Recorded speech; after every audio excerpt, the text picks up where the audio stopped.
as well. Look at that. Typical Craig. Here comes playing. Oh, my word! Absolutely magnificent. Payet. Reed! He rose so high! Touched the sky!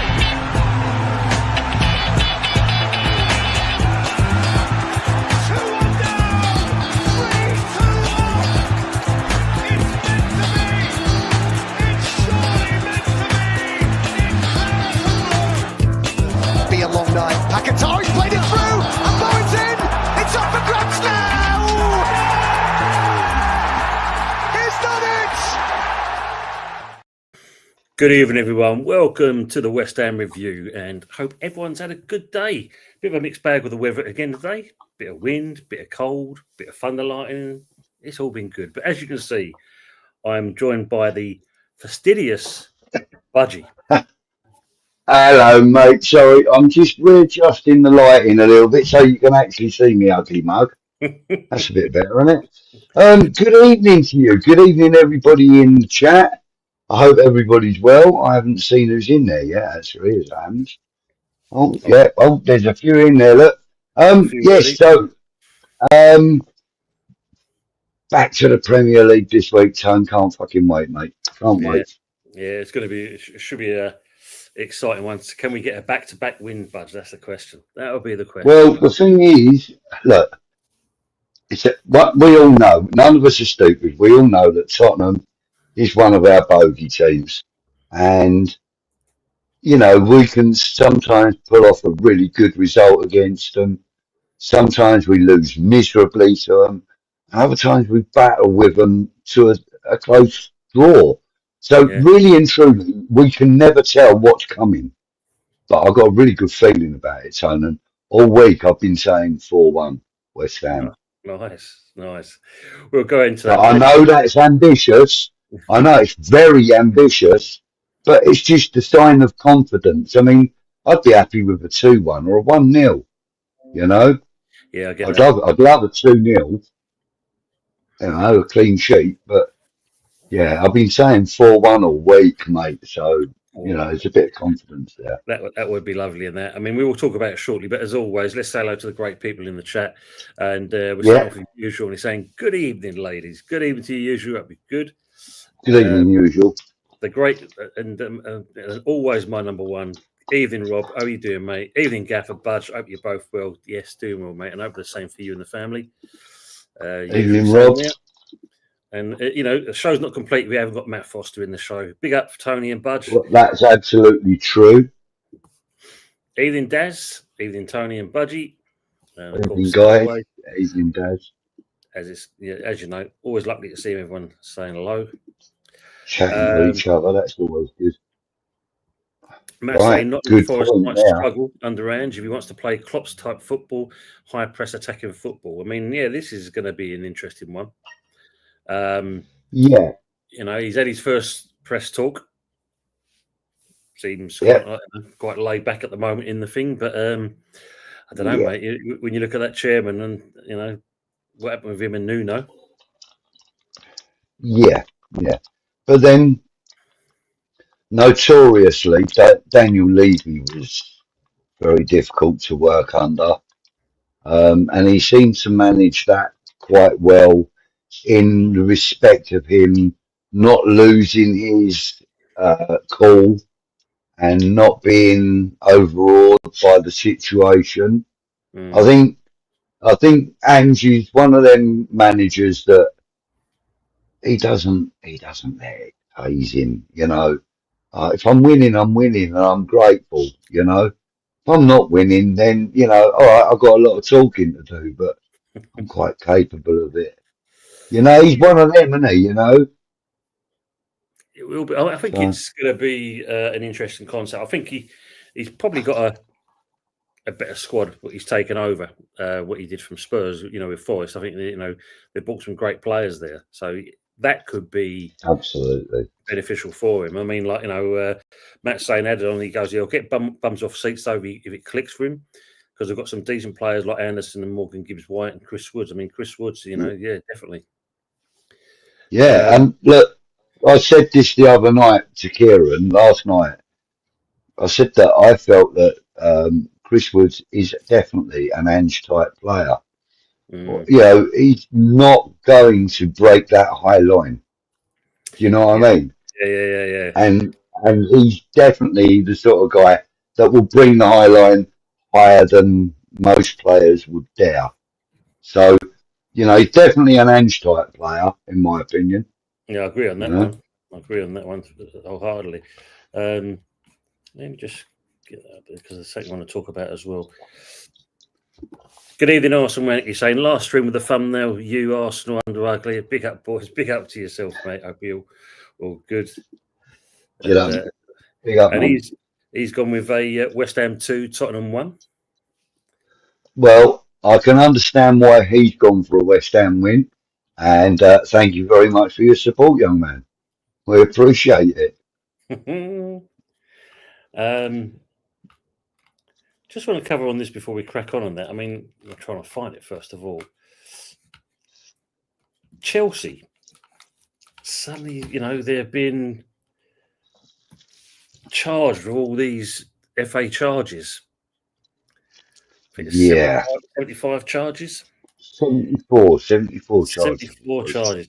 I mean, is this? Do you Yeah. think this is a sign of things to come? You know, I think we spoke about this new panel that's coming in, and where we've seen, you know, Levy kind of step down, maybe because of that reason alone. Are we seeing the same here that this is the start of it? Well, yeah, I mean, look, this is, from what I can make out, the information that I've heard and seen, this is an investigation dating back to Abramovich's reign. Mm. This does not necessarily mean that the current board are under investigation. The club is under investigation. So I don't know if I'm right in saying this, but I think that any of the punishments and whatever, you know, that there'll be historic, you know, charges. They're historic charges. So maybe they might sort of like, I don't know, give the club a fine, which unfortunately, you know, the current ownership are going to have to swallow it and pay that. But I don't think they're going to suffer any points deductions or anything because it was beyond the current ownership's control. You know, they've taken it on, sold the scene. Mm. Kind We're of saying thing. on here, funny enough, just looking on the other screen I've got, it says, Chelsea to avoid the points deduction despite the 74 FA charges. 74, man.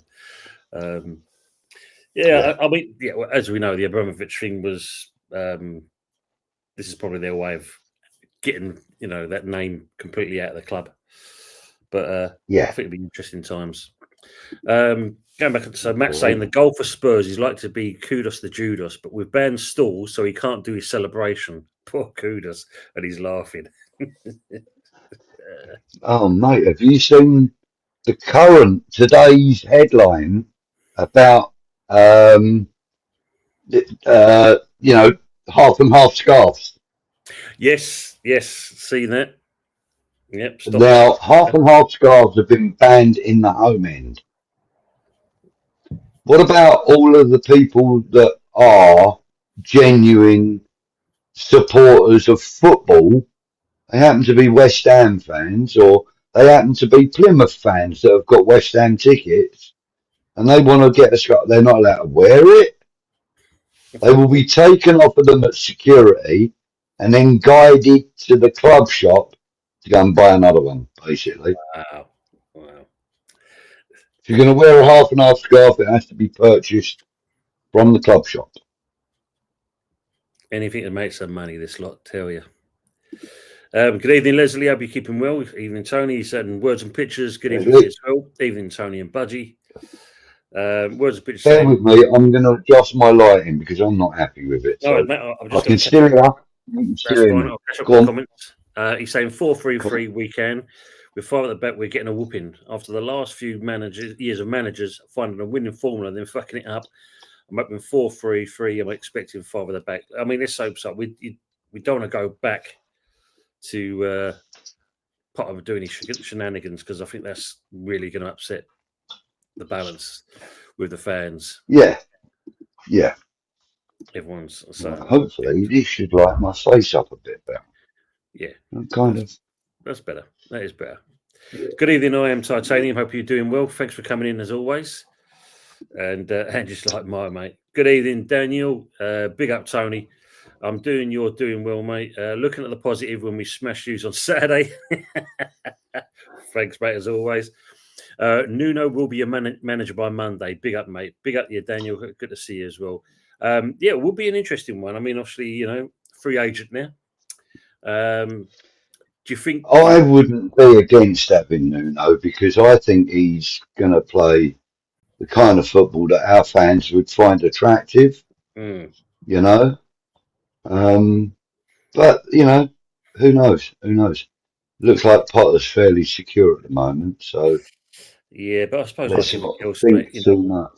one game don't make a for the man in that respects, and I think everyone we got excited because obviously the result we got against Forest, but I don't think we can take that for granted. Yeah, it's got to let the dog out. I know, but the thing is, Potter has got Brady backing. Yeah, this is true. I mean, she did the interview. She lined him up. She, announced it. She kind of danced his song, and that's kind of like a third of the board, as it were, the important board. There's a third of them behind him, 100% all the way. So yeah. No, Let's exactly. see. Good He evening, might Brendan. be one of them tough nuts to crack, as it were. Will be interesting. Evening, Tom Budgie in the chatters. Evening, James. He wants to come on, so Brendan. that. James. Robert said with Ange at Forest, they win nothing this season, but what trophy will Ange win in his second season? Yeah, the second season wonder. He'll win you a trophy. Well, even Kieran said this last night. He said, look, he's going to go in there. He's going to, test his feet in the water, and then season 2 he'll be claiming silverware. And I'm like, well, Yeah. I mean, obviously going back to the Chelsea thing, I Titanium is saying Chelsea should be relegated. I mean, I think as Budgie said, because obviously it's the previous ownership, they probably just let off with that. Well, yeah, it'll probably be a financial, punishment, and maybe even a transfer embargo again. And they're not any strangers to a transfer embargo, are they? No. Let's be fair. I mean, even as recently as when Frank Lampard took over. I mean, I know that's 7 years ago now, but 8 years ago. But even as recently as that, they had transfer embargoes. So, that's not off the table, I wouldn't think. No. Because that's a punishment for the club, Partey, rather than the ownership, if you know what I mean. That's true. That hurts the club rather than the owners. Let me just bring James in. Good evening, James. How are we doing, mate? All right, mate. Another day in paradise, isn't it? Yeah. Matt Good saying, evening, James. How are you, sir? All right, mate. He's mentioned about the Chelsea. Matt saying that they owned up to it or basically made the authorities aware of it so it won't affect Bowley or the current owners, and they put money aside when they bought the club to cover this. And Bowley's only there for the short term anyway, so I think he's supposed to be moving on or should have moved on already. Yeah, it's that group, isn't it? Yeah. Moved it. Something over there. Yeah. Well, Michael for Chelsea, I'll tell you all about that. I mean, he loves them lot. Yeah. Yes, Daniel. This is the nickname that he's been given. Kudos to Judas. At the end of the day, yeah. Half and half scarves are an abomination, usual saying.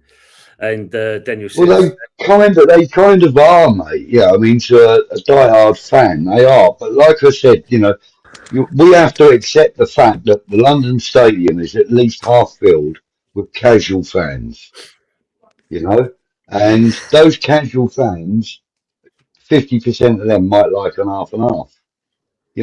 Are you going to punish everyone that wants to buy one? Well, they want them all bought from the club shop. That's what they're saying. They don't want them bought from the vendors outside the stadium. So they're trying to ruin that traditional, guy out on the street selling you the programs, selling you the scarves and the hats and the badges and the pins. They're trying to eliminate all of that, all of the stuff that we associate with walking up to your ground, on game day.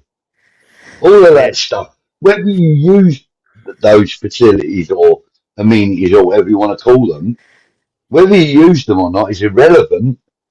It's just nice to know that you walk up the bloody promenade or whatever you want to call it, and like they recognise you because they've seen you like a couple of weeks previously. They nod and they go, "Hello, mate." And they're talking to one of their customers, and it kind of you're gonna miss all of that. What they're trying to do, they're really trying to sterilise our game. Unfortunately, I think we've covered it because when you think the old burger vans and the hot dog man and all that kind of stuff that used to be there, now it's all been taken away, and you've got to go to their facilities, which are not exactly the greatest. I mean, the poor old peanut guy couldn't get a bloody weapons license so that he could launch his peanuts into the crowd. I wonder what happened to that man. I don't know. The old peanut man. He had his little roasting factory thing, didn't he? Right up near Tilbury Docks, wasn't it? I think so. No, not Tilbury. It was somewhere along there anyway. But yeah, I mean, cool. Yeah, you can launch them for like an exocet missile sometimes. You want it to Rose Ed? Yeah, I'll get it there for you. Mate, I reckon that geezer would have done well in baseball. The way that geezer could launch a bag of nuts. He could literally get them about 25 rows back. He was brilliant. Yeah. All them nice things taken away. What do you think? I mean, do you miss the old burger vans? The food poisoning a couple of days later, the quality stuff. Yeah. Yes. we all miss that, lads, don't we? So, I mean, now we got Brewdog and street food and all that. But foot long hot dog. Yeah. It's not the same anymore. But the only thing is that, well, I keep hearing these rumours about takeover. I just don't believe them. I just don't. I just think it's propaganda from the man upstairs to ease the pressure, if I'm being honest. I don't know about you, but it just feels very ironic that and coincidental that all of a sudden we've been putting protests, things are in place now, and then all of a sudden there's potential takeover bids. Nah, don't believe it. Well, I saw something today. Apparently, I don't know who it is because I didn't read the whole lot of it, but someone from the board is actually going to meet the fan collective. Do we? Is it going to be someone? Yeah, someone from Hammersmith United or something, isn't it? Yeah, something like they're going to bring someone from the board to have words with him and that. But I don't know. We've seen this before, but what's it going to achieve? Like for me, the damage is already done. I don't know about anyone else, but there's not more. There's nothing else they can do to sort of, like there's nothing else they can do. Do you know what I mean? Other than it's got to that point now that we just want them gone. In whatever form that comes, whether they step down and let somebody else more qualified run the company club, or whether they set up. We're actually really not fussed how it happens, just as long as it's not them making the day-to-day decisions like they have been. That's what I think. That's where 90% of the grievances come from, is their day-to-day running of the club. Yeah. The fact that they're both unlikable people is probably less than 10%. This is true. Daniel saying Tony knows I'm a respectful Tottenham fan. Chat, so it's all peace and love. Yeah, absolutely. I mean, Daniel's a good guy. We go back chatting on YouTube for years. Liz saying if he plays 5 at the back, he's not secure. And I mean, let's just hope the Potter doesn't do it. I like this comment though. Titanium says, every time I watch this channel, I feel like I'm watching a Guy Ritchie film. Man. The light blood and use legs. Daniel says, I'll never begrudge a fan base who has a bad owner. I understand why yours want better rivals or not. I don't want a fan watching their club get destroyed by any club. And this is the problem. I mean, like, you know, you got to think with a Spurs stadium at one point, it must have nearly bankrupted them because what he had to do to get that money to, I think £1 million now is the cost of that stadium to actually build it. Something like that. 1.3, wasn't it? Something like that. Ridiculous numbers. Do you know what they've done though? What they've done is done exactly the opposite of what West Ham have done. Like when you look at the stadium that they got, they own it. Right, it's their stadium. Right, it's their original stadium that they've converted. Mm-hmm. The training ground is a state-of-the-art facility that players want to play there. And then you look at us, and honestly, I'm just drained of it. I just want this fucker out. I'm being honest.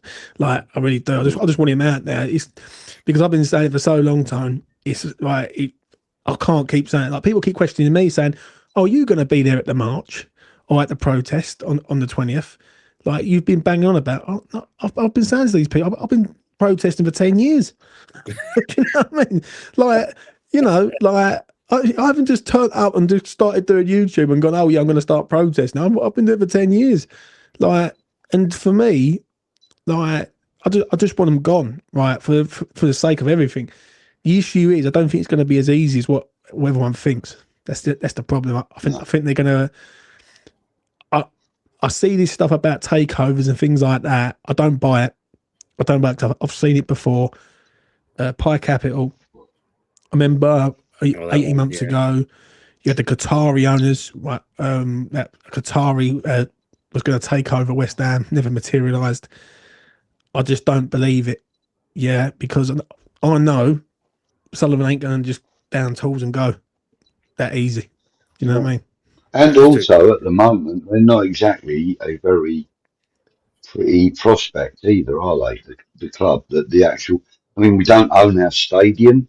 Our training facilities are, you know, next to, you know, sort of grassroots level facilities, you know, I mean, they're not much better than. And, you know, a lot of our players are either aging or on loan or, you know, or up and coming.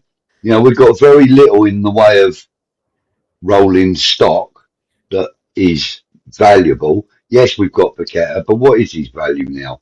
It's not much better than the 50-odd million that we paid for him. Or, you know, it's not much better at this current moment. You know, I looked on transfer marks earlier and they value our current squad as 374 million, 374.7 million. As that's our not current squad. In the grand scheme of things, that's not big, is it? That's quite small. That's Chelsea's backline. Oh, Jesus, man. I'm not kidding. Their backline is about, it's actually about 145 million, their backline. But, you know, I mean, you had their goalkeeper and, you know, and just holding midfielder in. You're looking close to 300 million already, you know. Ridiculous. It is ridiculous. Their squad is probably valued at about 450, 500 million, I would imagine. No, I think theirs is double, actually. I think theirs is like 850, I think, upwards. Is it? That's what they... Actually, I could have a quick that's what they want. I think that's what he wants, Sullivan. I think Sullivan wants about... Well, someone said he wants £1 billion for it. Well, yeah. Yeah, Well, we were showing the other day. you know, with the other day I was saying about it, like, you know, they're valued at 1 billion. Well, I said 1 billion, and someone actually come up with it on Forbes. Was it at 1.13 or something like that? Yeah. Mhm. I don't know. Words of picture saying everyone loves a gag and vomit on the way. Yeah, got my vomit van on the way. Do you remember them days? Yeah, bloody hell. I never forget. Remember an old boy who's one of the stewards there at Upton Park. He took a bit of a turn, and this is when I used to do St John's ambulance there, fucking many moons ago. We've gone up to see him. He was yellow. He was like a canary. And, what have you eaten on that? He goes, I had a sausage roll in out one of the old stalls out on the road. And it's like, yeah, that's probably it. God, did he upchuck? Jesus Christ, I remember that. So yeah, words and pictures. That brings back memories, that does. Oh, here we go. In late 2024, Transfermarkt valued the team at 1.08 billion euros. Wow. that says it all, doesn't it? Yes, That's the team, not the squad. Just the team alone. Wow, man. Yeah. Yeah, do you remember this guy? I'm Titanium saying that, you know, the Portsmouth fan with all the tattoos and the piercings. I have a photograph of me with him in my local. Do you? In fact, I've got 2 or 3 photos of me with him. Yeah, in fact, I think his name. Oh, he still is. He still is. When they played against Crawley Town a couple of seasons back, he came to the game, and my local is the official away pub. So all the Portsmouth fans were in there. He was in there. Saw me in my West Ham shirt and give me a big hug. I shit myself. Absolutely shit myself, I did. But what a nice guy. He gave me his number, told me to contact him if ever I wanted him on the channel. So, you know, if ever we get to play Portsmouth at any level, when we go down to League One or whatever. When we go. Usual saying about the old peanut man. He says, I remember him ringing that fucking bell. Do you remember that? Peanuts. Dear. When you've been getting up, Budgie, apparently I am Titanium saying, stop showing your bulge as you get in front of the camera. This one? Oh, right, okay, right. Let's get the old camera going backwards. Look, there we go. Yeah, there you go. That's what he's It's before the 9 o'clock watershed, Budge. You know, we get done for things like that these days. Budgie the bulge. That's the new name. Yeah. Budgie the bulge. The bulge of Sussex. The bulge of Sussex. Good evening to the special one. Levy built them a world-class stadium, a world-class side, then dipped. Yep, he knew what he was doing. Matt's saying the grass might not be greener when they go. They fear that when it all goes to poo with the new owners. Well, that's if they come. See, I mean, this American thing, this Trip Smith thing. I mean, what's happening with that? Any you still got any ideas? Because that just seemed to 1 minute really said and disappeared off the face. Like James, said earlier on, I think that this Trip Smith thing is just, dangling the sausage in front of the barbecue. Do you know what I mean? It's like, you can have this if you want it, if you really, really want it. And then, as soon as we all stand there without burger buns waiting for it, it's gone. I just think it's propaganda, mate. That's what it is. It's just it's West Ham propaganda that needs to be cut out, and it's CNH. It's Clarence Hugh straight away. I don't know about anyone else, but I see that they keep pumping out shit consistently. It's just, do you know what? I say this is right. Last night, I literally sat there and I thought I might give this up next year because I'm half seeing some fucking shit on. I mean, some lies. And the thing is, it's blatant lies that people can't see beyond. It's like the thing with the takeover, and now they're saying about Kadinsky has called an emergency meeting and all this, right? If he did do that, we would know about it. Do you know what I mean? Because it would be happening. But it's just, I feel at West Ham right now, this is my own personal opinion, there's too many people with their hands in the fucking till. And there's too many people who are connected to Sullivan in a way that they don't want to upset him because he's the one who feeds them. Like, without Sullivan, they're nothing. Like, they're literally nothing. And a new owner wouldn't accept that. If that makes sense. Yeah. But do you think also, though, James, that the fact that the club have sold a large percentage of the women's team, right, is opening the door for now Jack to take over from David Sullivan? Possibly, mate. Possibly, but one Sullivan is as bad as the next one. And mate, they're all as bad, you know. It's I mean, which shark do you want to get bitten by? But the fact, what I'm saying is though, is that this is an American investment that's taken over this percentage of the women's team.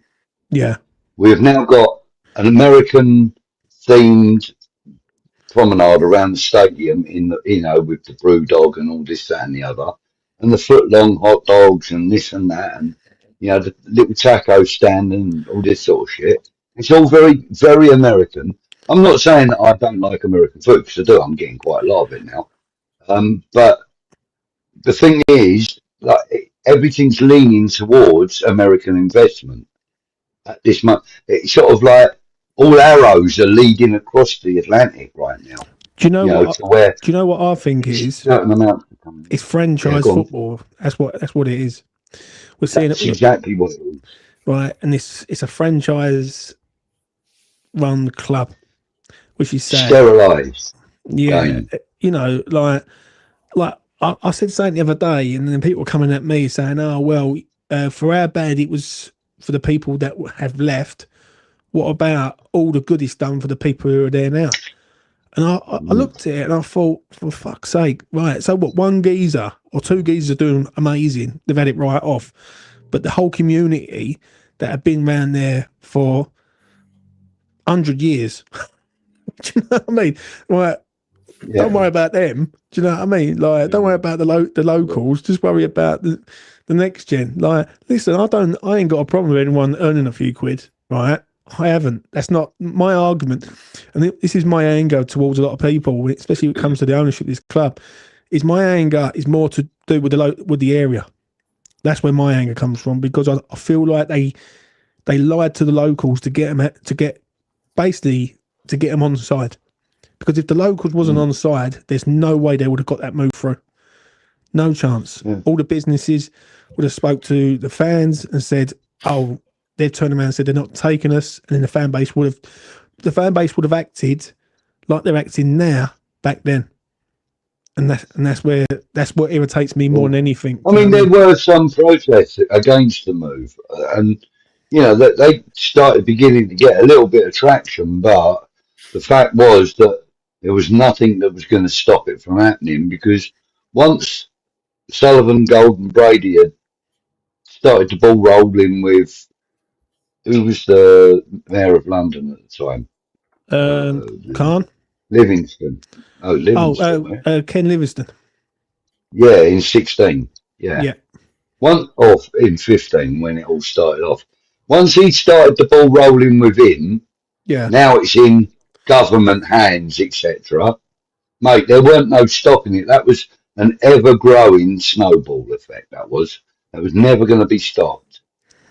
However, the traction that this current movement is getting, it's getting stronger and stronger, because now we're hearing that there's going to be an independent board that are going to be looking at ownership and boards, and as to whether they are providing, everything that the club needs to thrive and survive. So what's it called? The IFF, is it, or IFA, or something? Yeah, some weird and wonderful name they've drummed up. Yeah, but I mean, and we as West Ham fans are thinking, great, Sullivan and Brady are going to get looked at and blah blah blah. They probably will, but they're clever enough to can get round things like this. Well, I mean, I'm just going to catch up with the chat, but I will ask Daniel if he's still in here and that. I mean, Daniel, if you're still here, do you feel that the Levy going is to do with this new independent panel? Let us know, mate, if you're still in the chat. I mean, he's put here, the London factor and being in the Premier League will always play a factor to any potential buyer.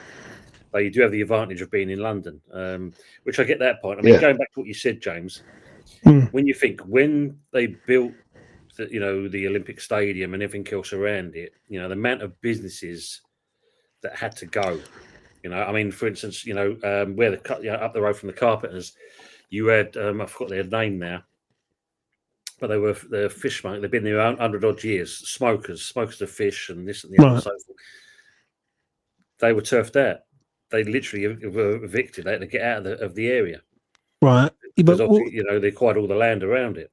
But wasn't that like that? Because I remember, I funny enough, I knew a politician back in the day, right? Who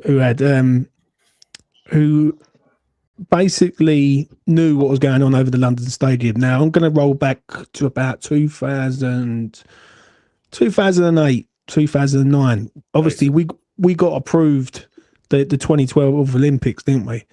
Back then, and obviously, and what it was, they was turfing people out of Hackney, South Tottenham, Bow, all around Stratford, basically, like a radius of about 2-3 miles. So everything around there, right? People will be moved out because it didn't look like the London theme, right? Because obviously in that area there's a lot of non-nationals. Do you know what I mean? So it was always being done up. Like someone said that to me before, funny enough. They turned and said, "Oh, yeah, but look what's happened. Look how regenerated it was. It was already regenerated before West Ham got there." But do you know what I mean? West Ham got there because the stadium was a free. Well, it's a free property basically. It's like it's like going from a 3-bedroom house that you own to a 6-bedroom house that you rent. That's all it is. Do you know what I mean? And the issue is, right, I don't know about you, but the issue is for me, it's the constructive of the move. It's the lies, because the lies are really starting to wind me up. Now I'm seeing it from all sort of aspects now. And the main thing I know is the stadium itself, because I don't think Sullivan's going anywhere until he gets his hands on that stadium. And the problem is he can't. He can't because I think it's someone said it to me the other day. The mayor of London won't deal with Sullivan. Yeah. Right. And he someone said to me, according to Colin, neither will Trip Smith either. Yeah, but what it is, they won't deal with Sullivan, right, for some reason. But if a new owner comes in, they would do. And I'm thinking, and then what it is, that's where the problem is. Yeah. He's right. It wouldn't surprise me if Sullivan's waiting for fucking Khan to get thrown out of being the mayor. The new mayor comes in, he'll deal with him. I think that's a long time coming, though. But there's a question there. I'm going to catch up with the chat and we're going to come back onto this conversation. But Daniel's asking, when Gold and Sullivan, what did they actually pay for West Ham at the time? Do you remember? 90 mil. 90 mil, was it? I think it was between 80 and 90 mil. And that's when that bracket. Jesus. I mean, like Rob's saying here, Leslie's saying there's nothing left to sell or ruin. But Rob's saying our training facilities, obviously this is Rush Green, made a great Sunday League venue. Yeah, played there many times. Hasn't changed considering it's a Premier League club now. Exactly. I mean, it still looks like the old Ford United ground to me, but that hasn't changed at all. Leslie saying, apparently Forbes valued West Ham at 289 million. That's nothing. Good evening, Colin, as Budgie said. Good evening, Tony, Budgie, James. Pleasure joining you, wonderful gentlemen. Colin, always a pleasure you having you here as well. Special One says, the takeover rumours are just literally bullshit. Yeah. Words of Picture says, Budgie the Bulge dangling his sausage. You couldn't write it better. Sausage game. Don't say you're a cheeky sod, mate. I tell you. You're a cheeky sod. As a Special One says, trying to get people to take their eyes off the prize, but we don't do that. Usual Graham, Budgie, get your sausage out. No. Special one says, first season, I've totally lost faith in the ownership. I think they sold us short this summer. Yeah, we know that with the transfers and that. And he's added, if you want to stick with Potter, at least back him properly. Well, that's very true. That is very true. But Yeah. do we want to stick with him? I think it's fine, Matt. Pre-watershed, usual suspect. Tony will get shut down just for that bit alone. When they start selling falafel and shish kebab, we're getting Saudi owners. Jesus. Anyone seen Mama Flossie? I spoke to her the other day. No. She's still recovering. She's getting on the mend. She's a lot better. But once she's in a fit and ready state, she will be back. She's just taking time out, and I wish her all the luck. And If you speak to her again, pass all our regards on. Yeah, we'll do, mate. We'll do. So she's all right. Yeah, she is. So thanks for guys for asking that. I'll pass all the messages on and let her know. Even Ray, Daniel saying, I'm not too really clued up about the thing you said he's coming in next month. People close to the club said he got pushed out of the club. Statement said he's quit. I'm not 100% sure. Thanks, mate. Thanks for letting us know that. Did wonder if that was the case. Colin saying, Trip Smith, when he bought into the club, he had future intentions, but he has never dealt with Sullivan. But I know more about Sullivan. I know who he deals with is the underworld. I know him. Jesus. I mean, the funny thing, Budge, I don't know if you're aware of this. When James did a show a couple of days ago, I was in the chat and I looked at Company's House. And what was quite interesting, when it come down to the directors, Kretinsky's not even mentioned. What? He's not even mentioned on the board of directors. When was that last updated? That was 24. That was the last financial year. There's two names considering he owns 27%. There's two. That's more than a quarter of a percent. There's two names in there, so I don't know if they're kind of the front men for Kretinsky. I think they are. I think they are. I think the two boys are the ones who run it for Kretinsky, obviously, because I don't think he can have his name on it because he owns Prague. Right. Prague. Yeah. If that's the case, though, then James, then surely he can look to do a takeover. They're the front men, and also like that. Can they? I don't know. He could get a consortium together, but it's Sullivan, mate. Do you know what I mean? Yeah. But I'm going to ask this question. Right, I've got a little trivia question for you, Budge. Let's see if you know this. Because when I heard it the other day, I wanted to smash my face off the floor. Where obviously West Ham left Upton Park in 2016, and there was a museum over at West Ham. Yeah.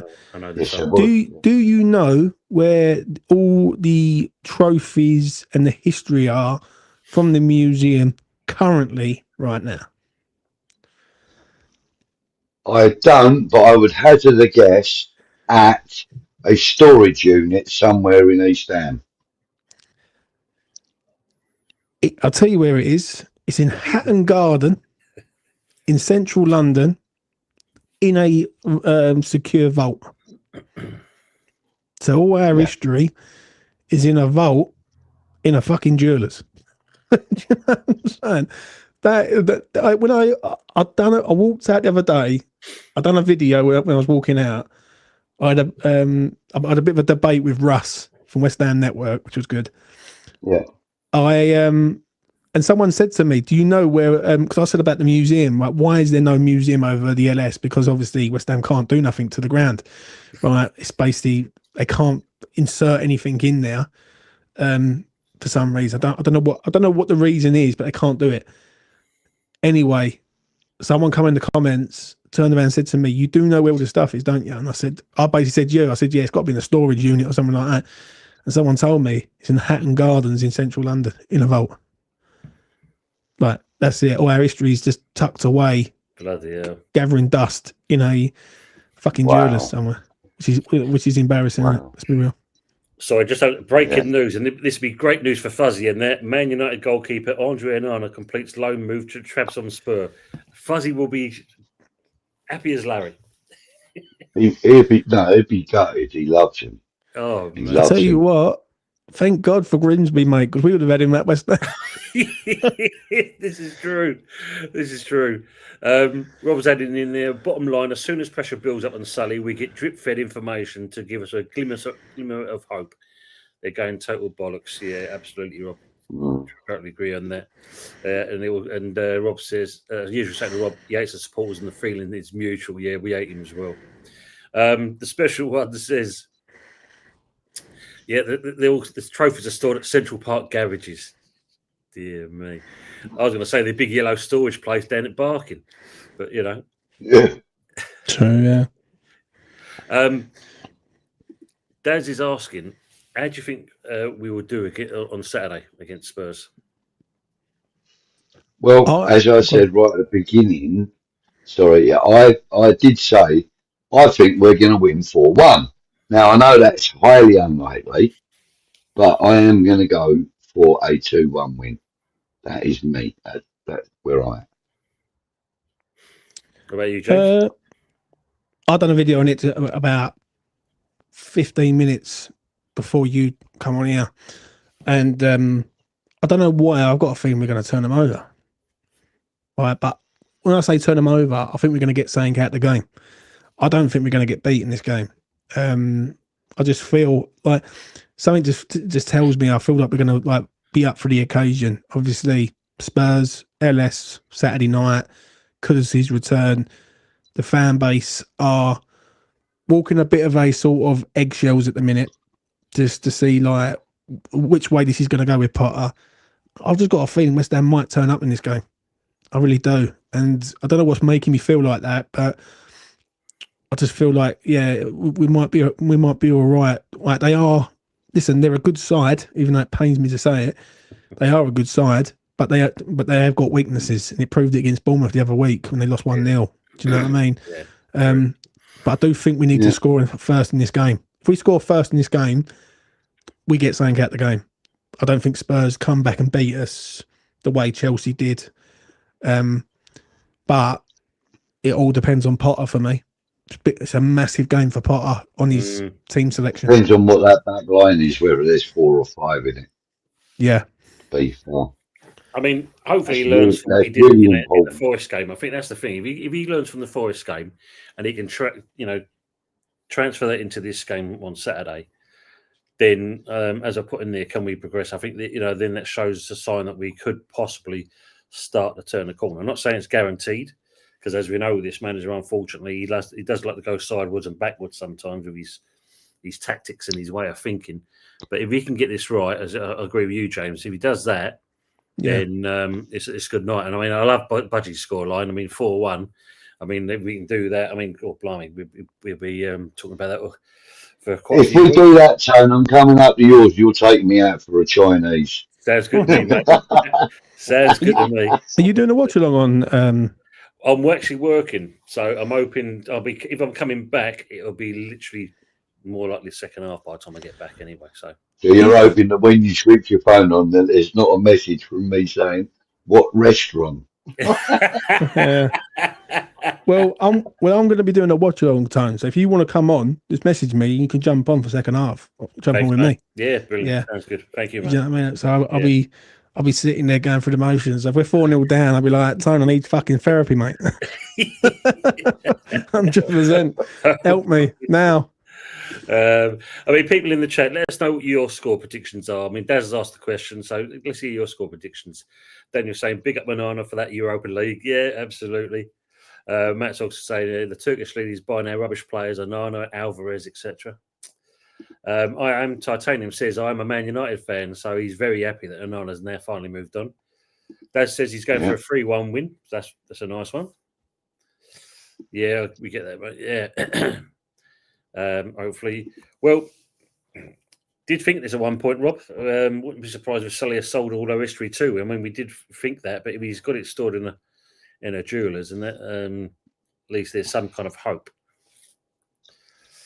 Ace is obviously saying, unfortunately, Tottenham will win 2 or 3-1. He's saying he's going for a different result from us. Daniel saying, I bet you are. I'm going to miss him. Basically, gave my team a Europa League last season. Yeah. Old WWE Onana. Shame he's gone. Leslie says gold shares the vital piece for the takeover. Any takeover stories are bollocks until they sell. And the thing is, isn't it? I mean, it can't be ambitious enough for anyone to come in. You know, when you think, gold shares, what's that, 25%? We're not exactly seeing anyone really 25, 23%, something like that. I think it's higher than that. Yeah. I mean, I'll Google it. You know what I mean? David Sullivan shares. Let's have a look. I know David Gold's house has just been sold for something like 4.2 million. Bloody hell. Down in the 38, Sussex country. Oh, 38%. He's got 38.8% of the stake in the club, alongside Daniel Kadinsky's 1890s holdings. So, you know, that's the geezer. He's got 27%. Vanessa Gold's got 25. Is that Albert Smith? Is it? Yeah. Yeah, it's L Trip. Yeah. 8%. And then you got a couple of people with 1.1. So Sullivan's got the majority in it. Including Terry Brown, who's still got a little percentage, Yeah, he's still living off it, isn't he? Do you know what I mean? Another one who's like fucking criminal. Never lets go kind of thing. You know the score. The game versus. Where's Edgar when you need him? Yeah, you know what I mean. Good point for Matt's point. Neil, she says the game versus Forest told when Somerville was unleashed. Do you think? Absolutely. Potter starts him or brings him on as a gradual kind of recuperation? I think Potter waits until 65, 70 minutes. That's what I think. I agree. Why use your fastest horse at the beginning of the race? Well, that will tell me he goes to a back five there. Which, like, I don't know. He didn't start with a back five last week. When we played Forest, and Somerville didn't start, did he? Yeah, but what it is, you've got no Krug now. Wilson's going to come in. I can't remember who he played. He had Krug, Bowen. I can't remember who he played, because it was a 4-3-3. I fucking can't remember. I can't remember who he had on the pitch at the time. Paqueta. Paqueta, Fernandez. Let me have a look, because that's bugging me. Thomas Soucek started. No. Let me have a look. JWP started in the midfield. Yeah, JWP started. Let's go back. Let's go back to my roots. I'm pretty sure it was a front you three of Bowen. Oh, yeah, that's right. You had Soucek and Ward-Prowse starting. You had Soucek, Ward-Prowse. You had Matthias Fernandez, Paqueta, Bowen, and then Krug up front. Yeah. So if he goes a 4-2-3-1, and he goes with Soucek and Magassa, Soucek and Magassa, and he has Matthias Fernandez, Paqueta, Bowen, with Wilson up front. It looks better. Do you know what I mean? If he goes to a flat five, then I'm looking at him and I'm gonna go, you're asking for the sack. Do you know what I mean? Yeah. I mean, that's the thing I don't want to see, because then, like I said, we're not going to progress if it's going back to what he did last season. And you'd like to think Potter's at least has looked at that season and think yourself, I've got to do better. And, we saw it the first opening games, but the Forest game, unfortunately, I think the problem with that one, it just kind of got us a little bit too excited. And we need to come down a little bit back to reality, because, like I said, one game don't make your season at the end of the day. Do you think if you was judging that game, how would you judge it? Well, I was working that day, so I had it on the phone on my desk watching it, kind of thing. And it is a case of, it seemed very much even Stevens at certain points. There was times where Forest had the upper hand, and you thought to yourself, okay, there's going to be a goal coming from them surely. And then a couple of customer complaints had to go out in the yard. 6 minutes later, and it's like 3-0 up. I said, what the, and that's how quickly it turned on its head. And it only seemed to be a couple of changes that Potter made that kind of made the influence. And I don't know, maybe it was kind of maybe we took advantage of what was going on for us behind the scenes with Nuno and Marinakis. Did you watch the whole game, James? I don't know watching on, mate. Yeah. Right, No, okay. I So watched I it. watched the whole game as well, and I thought that from the moment that Somerville stepped onto the pitch, everybody else stepped it up again. Everybody that was still on the pitch, and I felt that because they knew they had to kind of keep up with him, and the fact that Nottingham Forest were already 70 minutes in and hadn't made any changes down that side, they were pretty sort of like game worn already, and I think Somerville completely changed everything about that game. Notts Forest became super defensive, we became super aggressive in attack, and it resulted in that 3-0 or what was it? No, 3-1, wasn't it? 3-0. Yeah, 3-0. 3-0. 3-0. So it was good for Yes, Herman having a clean sheet, considering having 8 goals shit past him in the last couple of games. So that was good in that respect. yeah, I've got something give here. him a bit more. I've got something here that has just been posted to me, yeah, and it's from Lucas Paqueta's Instagram account, yeah, and basically that's what it is. If you can have a look at that. Right, okay. Can't read it properly, but Can you read it, son? read it out to us, James. Read it out. Right, I'll read it out to you. Says it's Lucas Paqueta. It's about choosing those who welcome you, who never judge you, who believe in you until the very last moment, who loved you and made you feel at home. It's about staying loyal, not only when you had everything, but also when there was nothing. It's not time to say goodbye yet. Let's go together for one more season. So that tells me That tells me he's going nowhere. That tells me he's going next season. Yeah. Which, but you know what? Fair play to him though. Yeah. For coming out with that. I also got sent this, and I'll just quickly bring this up. This is from Fabriziano. I don't know whether you have seen it, but he does a podcast. Right. Let me see if you can hear this. Right. A minute. Also because of social media reporting. It's not just about me, it's also about other excellent journalists out there who can break a story and create a problem to the deal. I can guarantee to you that if there wasn't social media, Lucas Paqueta was an Aston Villa player now. And now he's at West Ham because the deal collapsed because of the leaks too early or maybe in a crucial stage of the negotiation and making people upset at West Ham. So this can happen. I think social media is really creating sometimes a problem to the negotiations, but this is also part of the game. It wasn't him kissing the badge for West Ham when he scored. I mean, how funny was that for Fabrizio when that celebration with the phone and he threw the phone? Of course. That is part of life, of course. I'm sure that 2-3 days before the negotiation was quite advanced. That is football. So he's trying to swing it and say that.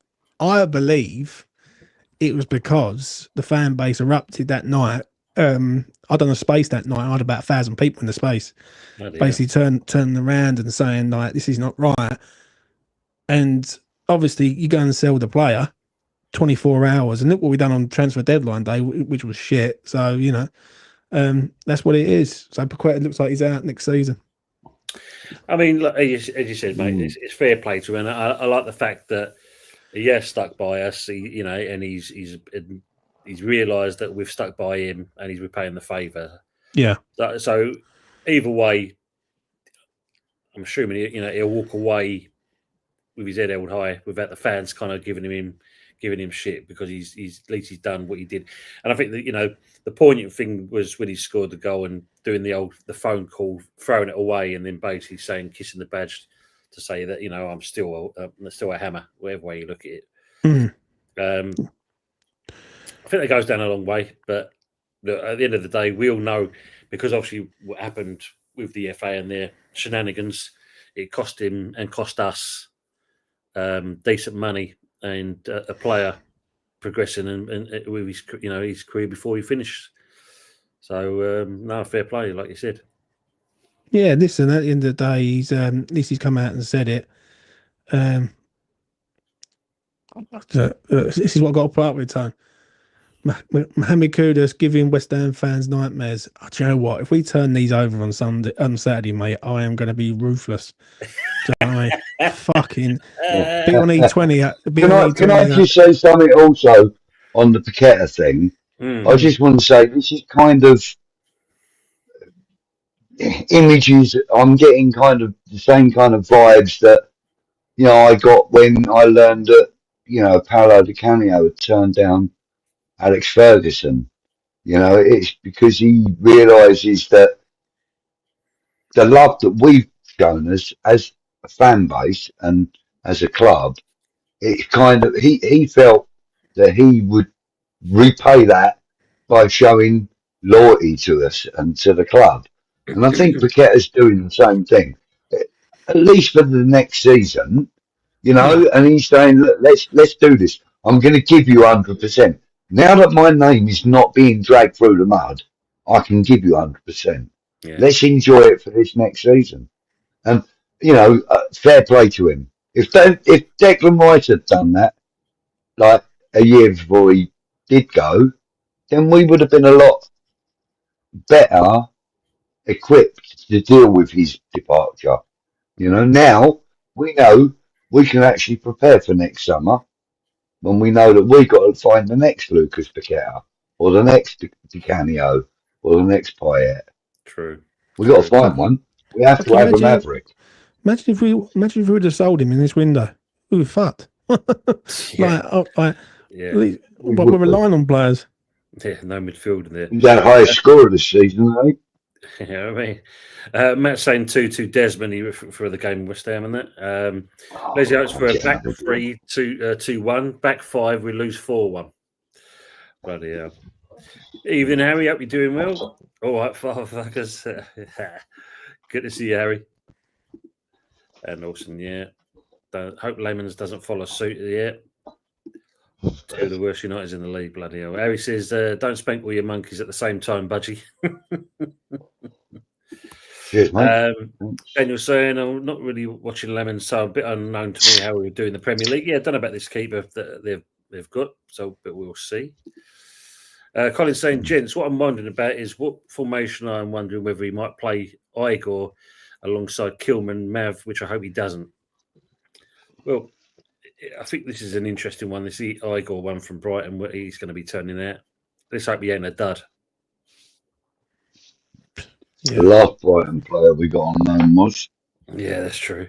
Good evening, Gatesy. Hope you're doing well. Good evening. Hope you're doing well. Gatesy, how are you, sir? Yeah, bit in it, and everyone's saying Lou. Lord Monk, bonsoir. Ray says, apology to James. I was too soft today for Rogue Prospect. Doncaster 5:15. Oh, yeah, that's right, mate. No worries at all, Ray. So I done a little watch along earlier. It was good. It was good fun. Do you know what I mean? I do like enjoy doing the watch alongs. Was you up on your money or was you down or? I ended up being all right, mate. Really, if I'm being honest, like it was just one of them ones. It's one of them days where it seemed like I just couldn't go up, couldn't go down. I was just fluctuating between what I put on and like I was like, you know what, at the end, just take it, and that was it. You know what I mean? So yeah. We go again tomorrow, but all content is done at E20 now. Brilliant, mate. The special one says people are saying a Gerd refusing to play may have forced his backhand to a back four. If that was the case, thank you, a Gerd. That's probably the decentest thing you ever did. Yeah, there is some truth in that rumour, but Tadibo was sitting there. Yeah, but would he go with three centre halves, knowing full well that if one of them got injured, he's got no centre halves? And don't forget, we didn't know that Igor was going to be coming in on the Monday. That's true. Do you know what I mean? So he sort of played the game, didn't he? He might know. Yeah, true. Well, you like to think so, mate. But if that's the case, just turn up in the change room and they're like, hello, there's a new face in there. Who's this? Oh, who is this fella? Oh, yeah, sorry, I've been sent up from Brighton. I'm a defender. Oh, nice. Take a seat, son. You're welcome. You can see it happening, Budge, isn't it? Good evening, Sean. Yeah. Well, just in time again. Have I missed Sharp Watch? Evening all. No, there was an interesting one yesterday. Kieran was talking about. I mean, I remember reading the article about this guy who's in his 50s and that, and literally kind of, didn't come out too well at all, poor sod. Yeah, no, he didn't survive it, did he? No, Bless no. him. Yeah, I mean, that was quite a vicious attack. And while we're on that note, and obviously rest in peace to Charlie Kirk and that. No one deserves to go out that way, that's for sure. Yeah. Maxime, Tom will tell now we've got Igor in the special one. Yeah, fresh Jose. Daniel saying the best thing for him is to not make any mistakes early in his Manchester United career because the eyes will be on him even more because of a nine of previous mistakes. Yeah, it'll be interesting to see what this new keeper is like for United. Yeah. Harry Monk says, I mean, the thing is, go on, Budge.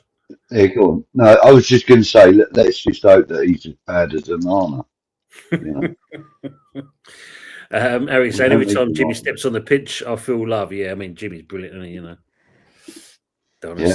Yeah, they're going with the music tunes again. Yeah, and the backup to Onana, Alte is just as bad, if not worse. Well, bloody hell. Matt says Somerville will just run and draw fouls or create space for others to run into, and the Spurs players will be so focused on Somerville, it will be on. Yeah, it'd be nice if it was the case. Yeah, one more season. Yeah, it seems that's, James has just alluded to that. That tells me top four. Do we think, guys, that the youth is going to be able to cope with Kudus? Because that's going to be the battle I'm going to be looking at with interest.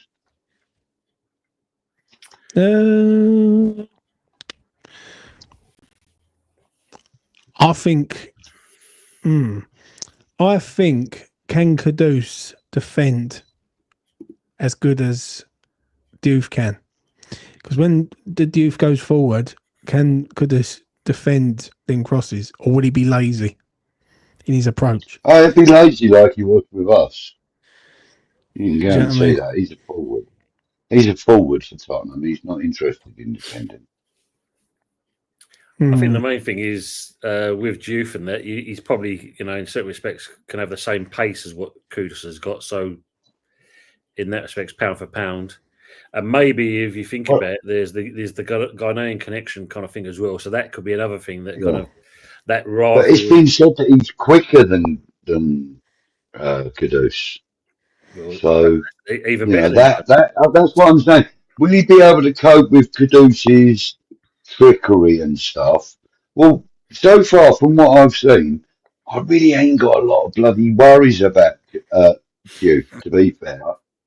He's proven to be, even at such a young age, he has proven to be a very mature young player.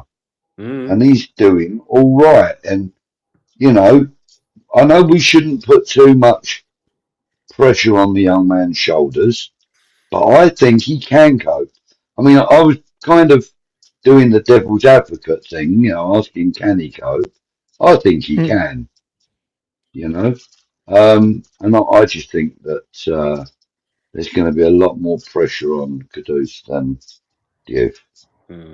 Well, I like to think when you think about our academy players, one thing they tend to kind of install into them that is to develop kind of a maturity anyway. So, for the big games, I mean, we saw it with Scholes when he's come on, he did really well in that respects, and we've seen him with a few of the other kids have they come on. So maybe that's something we've actually managed to maintain throughout the years. So that's probably good in itself. And the thing is that we've got Fabianski back in the changing room, which is going to be a huge bonus for the guys that are actually going to be playing. It'll be a huge bonus. What do you make of that used to? Should never have been released, in my opinion. He should have been given an extended contract for exactly what he's here for now. Third place keeper. I feel that like you've took the piss out of him a little bit. If I'm being truthfully honest, when the geezer goes and does a final farewell, and it's quite an emotional one, that really means nothing there. Yeah. Like, do you know what I mean? Like, and we're all going they through. They did the same to Carlton Cole as well, though, didn't they? And the thing is, it's like the club doesn't think a year in advance. Seems like it goes. It basically it just goes with the flow. and see what happens. Yeah, Oh, if he week goes, to like, week. yeah, like, do you know what? I'm going to touch wood, but if Callum Wilson got injured for any reason and he was out for say 2-3 weeks or a month, let's just say, it would not surprise me in the slightest they sign up Mikel Antonio. It just wouldn't. Like, it just wouldn't surprise me. What do they call it? Written in the stars. Yeah, it's like it's one of those. Well, he's still training with the under-21s. He's getting the occasional run around with them. He's still around the club. It's not like he's completely gone. So it's not going to be that much of a surprise if that does happen, James. It would just be very typical of David Sullivan. He wouldn't go, oh, actually, look, there's a 27-year-old guy on the free list who's had 96 goals in 158 games, and we can get him for 8 million at signing on fee. No. We'll go and get Mickey off the bench. Yeah. We're going to get Mickey. We'll oil up the wheels on his wheelchair. He'll be fine. Don't worry.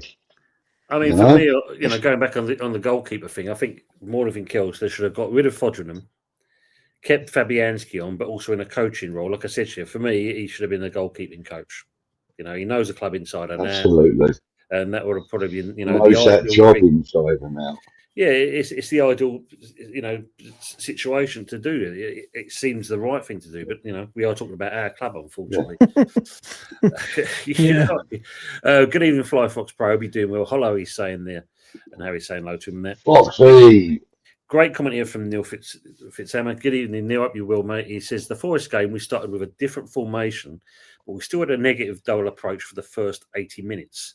I don't think that will work with the Spuds. We don't go toe to toe. We're going to lose.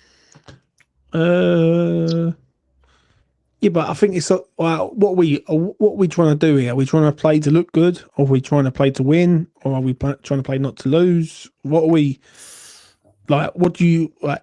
My question would be: is what do you want? For me, I don't want to lose against this mob. Right, that's me. I don't care how we play, just don't lose against this side. Because they will rub it in your face, and they're the worst kind of it.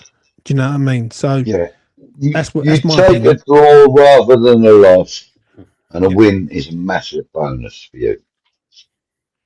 Yeah, It wouldn't surprise me if Kudus got sent off. Yeah, It just wouldn't. It just wouldn't. Like what it is, you need like Igor just to come on and just like go through him a little bit and then wind him up. You know what I mean? Now, when you say it like that, you need Igor. I'm thinking like, vampires Dracula, and innit? werewolves and fucking God knows what, mate. Yeah, fucking That's really Transylvania. unusual. You know what I mean? Young Transylvania. Frankenstein. That's you got to think of young Frankenstein. With, what's his name? Frank and Igor. Yeah, no, young Frankenstein with Gene Wilder and Marty Feldman played the part of Igor. He's talking to him. He said he pauses and he goes and he looks at his shoulder. He goes, "Wasn't you up on the other side?" Yeah. Fucking move. And there's one bit he says to Marty Feldman, he goes, "Damn your eyes!" He goes, "Too late, master." His eyes are fucked anyway. They always were. Do you know what? Right. Brilliant. That's my stance on it. Right. People are saying about it was dull, boring. Yeah, it wasn't great, but we won. And we won well. And like, I don't know what people want at the minute. Like, a style of play at the minute, I don't even know what style of play West Ham is. I'll tell you what I would like to see: a solid back four. I'd like to see a competitive and progressive midfield, and then a devastating forward line. That's what I would like to see this week. Doesn't matter if the forward line score 4 or 5 or 1 goal. It doesn't matter as long as we win the game or don't lose the game. Actually, I would take a draw. I really would. But as long as we don't lose the game, I think we've had kind of a result out of it. But what I want to see is a solid back four. I want to see a creative and working midfield. And I want to see a devastating forward line. That's what I True. want. I think that's the key thing, isn't it? I mean, like, just going on about the Igor thing. I mean, like, yeah, it's us getting Igor obviously saying ruin the gay deal. So he's pissed off Liverpool fans coming to West Ham. That's another one that's going to come back to bite us on the backside, I think. If Pac-Man goes, we can play Somerville in the 10, Matt's saying. No, Daz, we're just saying that it's probably written on the stars that, if Wilson gets injured, that'll more likely happen. Fresh is saying, He'll be on the bench before we know it. Yeah. Fresh is saying, Igor Julio ain't that bad for an emergency impulse signing. I mean, he looks like he'll go through a brick wall, so let's hope that's the case. Matt's saying, actually, I had a look at a few little. Sorry, I was just saying, I had a look at a few little clips of him. He looks like a solid player. Yeah. Daniel's saying here, Oshie, Tony, Somerville can definitely hurt us, but Tottenham did defend well up against Desire, Douay and Cavacalia, but Semenyo destroyed Porro a couple of weeks ago. Yeah, that's true. I mean, I suppose Thomas Frank's still getting his stuff together with the team. I mean, love Thomas Frank. Like I said, I would have definitely had him at West Ham. But I think you've got a great manager there, Daniel. It's just obviously, he's been given. Have you had a look at a head-to-head between Potter and Thomas Frank at all? No, that's a good shout, actually. Yeah, what it'd be like. It wouldn't surprise me that Frank's got the upper hand, I think, on that one. I wouldn't be surprised if Potter's got that upper hand, actually. Let's have a look. You got to remember, when he was at Brighton, I think Brentford struggled against them. When he was at Chelsea, I think Brentford struggled against them. And, Yeah. We'll see, mate. Last season, I don't know. I like this one from Matt, though. Kudus would just get lumped as soon as he touches the ball. I'd love if Kudus loses his shit and gets sent off. Oh, wouldn't it be great? Just got to get into him early. Yeah. You get riled. Yeah. Well, I said, would you play Aaron Wan-Bissaka up against Kudus? No. I wouldn't, actually, because... In a 4, I would. Would you? In a 4, I'd rather play Carl Walker-Peters up against him, if I'm honest. I don't think Carl Walker-Peters has got that. No, he's got that defensive mentality that. I know Aaron Wan-Bissaka's got it, but I think he's far more effective out on the right rather than on the left. Yeah. I just think Carl Walker-Peters would be a better choice because he's a year or so older than Wan-Bissaka anyway. So, so he would be more inclined to defend more often than Wan-Bissaka might. Just my opinion. I think, I think we've got options there, though. I mean, Ollie Scholes probably would turn him inside out, to be fair. He knows him. True. He's worked for him. Rob said, I think Diouf hits him hard early and Kudus don't want any more of it. Diouf has the potential to be the signer of the season. And I think, he has been, for what we paid for that kid. I'll definitely agree on that comment. I think he is going to be our signer. And he a humble young man, though. He's very thankful and grateful to be here in the UK with, a Premier League team. And, he said, that this was his ambition, was to get to the Premier League. Now he's here. He wants to prove that he's worthy of his shot. There's for me, I'm not getting the vibes that, Man United are only up the road now and Man City he don't give me them vibes. Yeah. I think he's happy to work for his place in the club. Kind of like a Ginge attitude. That kind of attitude. Yeah. Nice to have that. Yeah. Harry's saying, hold on a minute, guys. How many teams have come in for Fabs? He's on the free, it makes sense. And it was forced by the Fodringham move. You're making them sound so negative. Things change in business.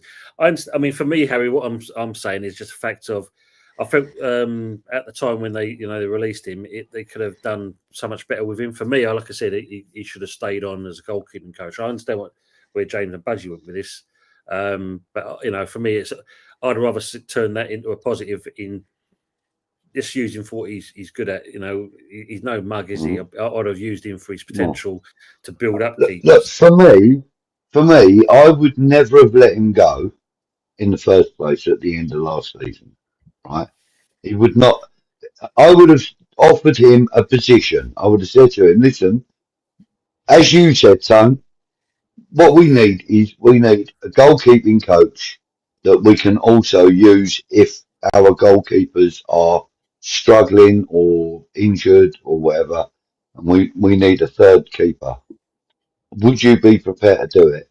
I reckon 99% sure that Fabianski would have gone, "Where do I sign?" Mhm. You know? But as it turned out, Yeah, but the only thing I'll say on that is with Harry's comment there is that don't you think it's embarrassing for him? It's embarrassing for us that basically we've allowed this geezer to leave, make a video, leave the club, and then we're going back with saying I'll come back because we've dropped a bollock. I just think that's a bit not professional, is it? I suppose in that case, it should be the club that's apologising more than anything else. True. Really, you know, that would be, you know, the most honest and decent thing to do, and say, like, you know, we've made an almighty one here. Sorry to the fans and definitely sorry to Fab and his family. But you know, we want you back, mate, and you know we're welcome it with open arms. I need you to get to Neil's comment. I'll just see it there. Yeah, I'm about going to come. Yeah, about teletext. Yeah, I'm going to. You know didn't what I mean? we do this twice to Colton Cole as well? Wasn't it twice we done that to him? Yeah, it was twice. Yeah. Yeah. I think, unfortunately, if you look at Colton, I mean, look, Colton got- was the same you got- with yeah, but Chelsea. you've all- Mate, he was the same with Chelsea. It happened with him there as well. He went to Charlton. Yeah, but you've also got to remember it happened twice to him at West Ham, and now he's a coach for the under 15s. He's a scout for the under 18s. He's an ambassador on match day.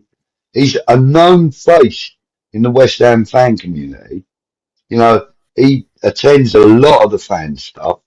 He you know, he mingles and does everything. You know, he does all sorts with It's what you want to see. Colton Cole is probably one of the best, and I bet you 99% sure that Fabianski's going to do the same. He's going to end up being one of those club legends that does the, you know, the tour with the club. Going on what James said, Neil's saying here, to answer what I want is to enjoy us watching us play. If results are all that matter, then it may as well be a teletext game. I mean, for me, I do the same thing when I was as manager. If we're going to get beat, as long as you go out with a bit of pride and we've actually given them a game, then I'm happy with that as well. Yeah, but I've heard that argument so many times over the years. I heard that with the Moyes. I heard that. Now I'm hearing that again. Yeah. Listen, if you want good football, you ain't going to get it at West Ham. Not under this ownership. Because we've got to try and play to win. Do you know what I mean? And not play to look good. Listen, I've seen West Ham look good in games and get hammered. Do you know what I mean? And the thing is, right, if West Ham was to play a bit more negative against Spurs but get the result, I couldn't give a fuck how we play. Do you know what I mean? As long as we beat them. Do you know what I mean? I think people understand what they want. Yeah. Do you know what I'm saying? I think one of the problems that we have, and picking up on one of your points there, James, is that we've had managers that can build. We've had managers that can, like, work a team towards success. David Moyes proved it, right? Yeah. With limited resources, etc., etc. But David Moyes proved that a manager can achieve success with limited resources, etc. What we have had is managers that can do that. I mean, I think Bilic was another one. I also think that Sam Allardyce built a really strong defensive team that was hard to beat. May not have liked his style of football, but we were hard to beat under him, you know. And we've had managers that can build, but then what we haven't had is managers that have got that building background, but with the ability to kind of go with the flow. Do you know what I mean? Like Pep Guardiola is a perfect example of what I'm talking about. Right. You know, he can build like a nucleus of of a team, but then certain things will change in the league or whatever, and then he'll go and buy an unknown See, like I Erling don't know whether Haaland, Neil's. for I don't know whether example. Neil's on the wind up or something, right? If that's how Neil feels, that's his opinion, right? But on that opinion, it has to be about winning now. It has to be, because you don't move from Upton Park to Stratford to look good. You don't. Like, it's like you're there to try and win games of football. And I think what people got to understand, we're in a results based business here. We're not like people say it's entertainment, but you got to get results. If we don't get results, we're going down. Simple as that. And if you can't play well, you might have to play ugly. Do you know what I'm saying? And I'm not against counter-attacking football. People can't stand it. They want West Ham to be like the 1986 side. Then I tell you what, you better change the owner then. You know what I mean? Because it ain't going to happen. It's always This is going to not. be the biggest problem. I mean, whoever comes in, I mean, like, you know, when you think Redknapp, John Lowe had to do it like with that 86 side, with Yeah. the Kings, you got to think you've had Redknapp had to kind of dodge and duck to get what he could, get that team what he wanted to build there. And, you know, we just said about Moyes, you think we finished 14th in that season, and yet Right. to win that Europa Conference. And sometimes it doesn't always work the way you want it to. And unfortunately, for me, the way I see it, and this is my opinion of it, and I understand where Neil's coming from, unfortunately, it's always been our way. Because the way the ownership's been with, like, you know, the Cairns, the Browns, you know, even with the Icelandics, you know, we saw where we had certain managers coming in, and because they didn't like him, right, we'll out this one, we get another one in, and hopefully it'll work. Then we made some poor choices when we got Sullivan and Goldie. I mean, we saw that with Grant, and we saw it with Pellegrini. And it comes down to, again, yeah, it is a results business. You're 100% spot on that. But like everything else, if you've only got this amount of budget and you can only buy X amount, this a type of player, we're not always going to see what we want to see. You know, we're not going to see that style of football we hope for. Maybe but I don't. games we're going to see it, Yeah. but the majority of the times we're just going through the mill. Yeah, but I don't think, Tone, right? I can't remember a time when West Ham have played unbelievable football in recent history. Like, I don't remember sitting there going, like, the only time I remember is when Lingard turned up for me. And that 6 months with Lingard, West Ham were electric. They were beating teams from losing positions. They were turning teams over. I can't remember under Pellegrini, right? Village, the final season at Upton Park, you can say, yeah, but there was a sentiment behind that one. But before Village, there was Allardyce. I can't remember. Like, then before that, we had Grant. Before that, we had, was it Zola, and then Kirbishley, and then Pardew, and then all the way back to Glenn Roeder, Trevor Brooking. I'll tell you the best one was Trevor Brooking in 2003. I will give it that. Yeah, he come in, and West Ham, I think West Ham only lost 2 games. They had literally Champions League form, right? And they end up going down.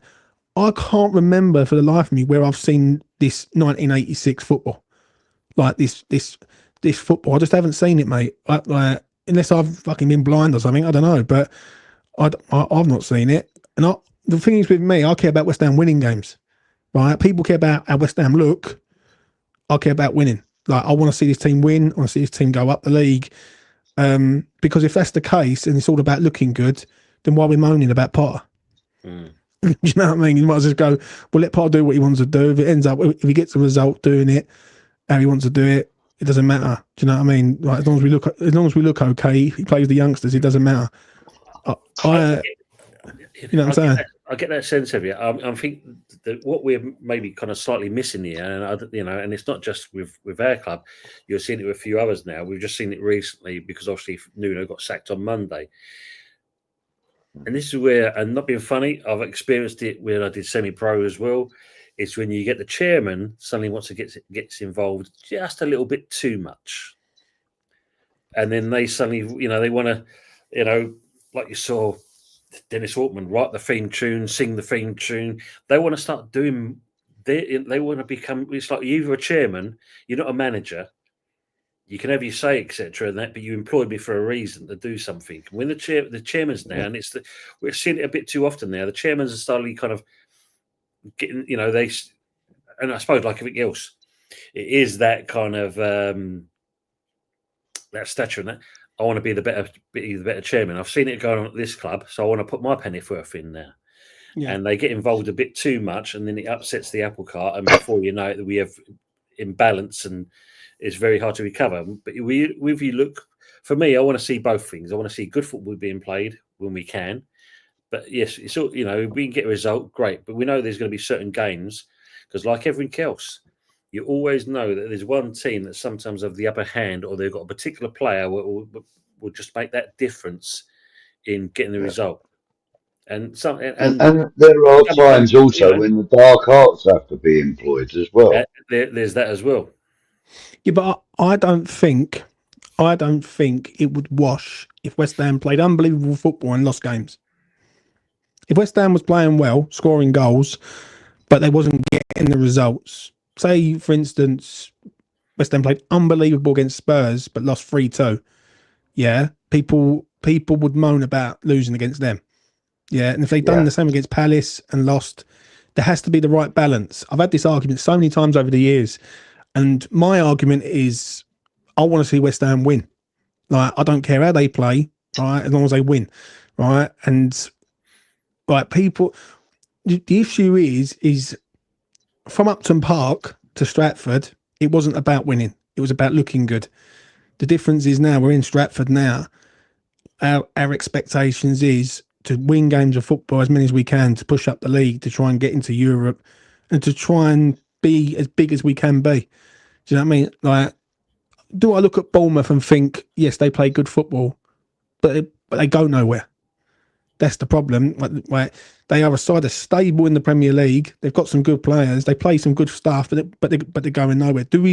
Would you, let's put it this way, would you accept being a Bournemouth for the rest of your West Ham life? Up until we qualified for Europe in the, in this decade, we were a Bournemouth. Exactly, yeah. So that's what I'm trying to say. Right, what it is But now. since we started qualifying for Europe, etc., our expectations as fans has grown. We've got a little bit greedier, and sometimes that's justified, James. We can sort of demand a little bit more, because we've been given it in the past. So why not kind of try and emulate those kinds of successes, because we see them as success. Yeah, but I don't think, and I'd love to carry these songs, but I've got 3% battery on my iPad, which is like slowly ticking down. I might have to charge the iPad because this is a good debate. I don't think personally that West Ham is going to be the club that they once were in attacking football. I think it's about playing to your strengths, which is whatever. For me, I've always looked at West Ham counter-attack. Right, West Ham are a good counter-attacking unit. That's why we used to beat the good teams and lose against the shit. Because when the good teams used to come onto us, we used to hit them on the break with Sinclair and Canute, Defoe and Cole, Carrick and all that. Right, because we was never amazing going forward, but was always decent enough hitting them teams on the break. I don't get the balance of it, if I'm being honest. The problem is you got to think now. We've seen it last season. It wasn't just West Ham; it was virtually every single club. Liverpool just kind of robbed it all the way through to win that league last season. But in general, look at where Tottenham and Man United finished as well, though. No, yeah, but that's what I'm saying, Budge. If you look at the style of football from every team in the Premier League, it was very much same old, same old. It's like it's like it's been handed out. You must play this type of football. Whereas before, sometimes you would have played it at the back, you would have hoofed it into the channels, and pressed on that way, and you'd create something. Now it's all about kind of knocking a ball around, and You're not seeing much pressure in going from the with back. things. You're not seeing, that creativity sometimes, but you're only seeing it in pockets. And that's what's been taken out of football in the Premier League. If you go down to the Championship, you don't see that. If you go down to the lower leagues, you don't see that. In the Premier League, I know we want to be the elite league, but in certain respects, the Premier League or the style of football in the Premier League has deteriorated, and that's been over the last 10 years. And I am going to come back. I'm going to go on my phone. All right, but I'm not leaving this debate. I'll be back in a minute. No worries, mate. Let's try to catch up with the comments. While James is doing that's a really good. Yeah, go on. I was saying we're just going to do. They're really good points, Tone. And the thing is that with the movement within football these days and the amount of money that's involved, that the word loyalty doesn't get thrown around very often anymore. But then Budge. It's what a taboo word these days now, loyalty. It kind of is, mate. And I've noticed a few of the comments about Fabianski. So this is why I'm kind of bringing this back in. Fabianski's loyalty to this club is undeniable. Yeah. His loyalty to West Ham United is undeniable. And he's proven that by biting the bullet and going, yeah, I'll come back as your third choice keeper. Not a problem, boys. Colin's asking the question, do you know if Juve is any good at taking free kicks that might be interested? Seeing the videos, Colin, yes, he is. He can take Yes. He's very good at doing that. His passing ability, as we've already seen, is very good, but it's also very varied as well, because I've seen him in a few of the clips playing little triangles with players and stuff as well. His free kicks little are good. backflips and nonsense going on. So yeah, he's got quite a lot in his arsenal, mate. Definitely. I mean, as Sean's saying here, did you see the way Juve celebrated the goals at Forest? Instant cult hero, absolutely, mate. He's bought into the Hammers. Absolutely. Good evening to our good old friend Views. Big up, sir. Views on spot. Good evening. Smash the like he's saying. Absolutely, mate. Hope you're doing well, Views. And I mean, obviously he's having the trouble with the AdSense thing, bar lambs. But yes, Neil says, perhaps it's an age thing then. Playing well and losing was just part of being a Hammer. We haven't always been shy. No, exactly, mate. I mean, I just said football has changed, unfortunately, and not exactly for the great. Leslie and Daniel were talking about obviously kudos. Yeah, he did not change the result, but his childish behaviour was unacceptable. Yeah. Daniel saying, Tony, if it weren't for Vicario, Bournemouth would have battered Tottenham about 8-0. Neil says, I can appreciate counter-attacking football, play to win, not just trying to lose. Absolutely. I mean, that's all you can hope for. Yeah. I'm very especially seeing he has acted childish against my team as well. Behaviour like that on a football pitch will not be tolerated again. He's got his second chance. And Daniel, this is what you're going to get with kudos. We saw it first year, brilliant, no problems at all. And when it all went peak tongue, we saw the worst of him. Welcome back in, James. Yeah. Well, I'm back. Welcome back in the. Rob says, I'd rather play a game and have one shot on target and win 1-0 rather than have 15 shot and lose 1-0. Just got to look at Chelsea, not being funny with Mourinho. It was 1-0, shut up shop and that got them through the season. But well, Arsenal in their invincible season. I mean, you remember the song? It was 1-0 to the Arsenal, 1-0. True. Yeah, always. And sometimes it's not about the dynamic, flashy football. Sometimes it's about doing the basics and, as you just said, shutting up shop. Sometimes that's what's required to win championships. Yeah, Colin's asked. Go on. I just want to ask you, because this one here, I mean, going back on previous managers, Pardew, do you think we played good football under him? First season was good. Yeah, the first season was all right. And the second season, it was almost like Moyes' last season. It was almost like he knew he was destined to be leaving. So I remember when he got the sack. Like, he got the sack at Bolton away when we lost 4-0, I think it was. Like, Yeah. and he was in a piss in the rain, and he got the sack that night. And the issue is you can both be right. Like, people want to see winning, and people want to see good football. You can both be right, but I don't think with West Ham that we're going to get both. I don't think you're going to get good football, but then winning football. That's the problem. You're gonna get good football in pockets, which will win us games. Yeah, I think. moments, but not anything else. No, exactly. I mean, Which is kind of synonymous with our history, anyway, James. Let's be fair. part of the tradition, as they say. I mean, like, and usual summed it up in a nutshell. In certain respects, West Ham have always been owned by less than honest people, and that's putting it nicely. How true is the statement? Pretty damn true. Leslie say Mr. Chocolate played decent style of footy, but still didn't like Pardew.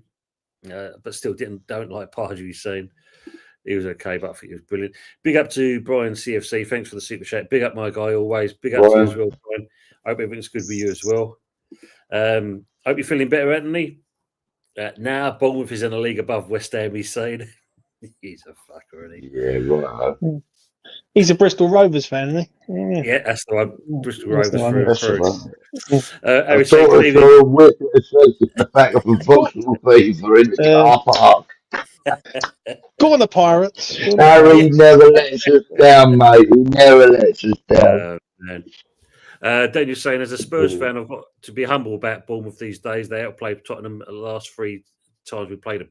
I mean, Daniel, I've also said this as well. If Potter does go, I mean, I've obviously put, hello Nuno, but Iriola, go for that man as well, I think. Well, Iriola was a manager I kind of spoke about a couple of years ago on, I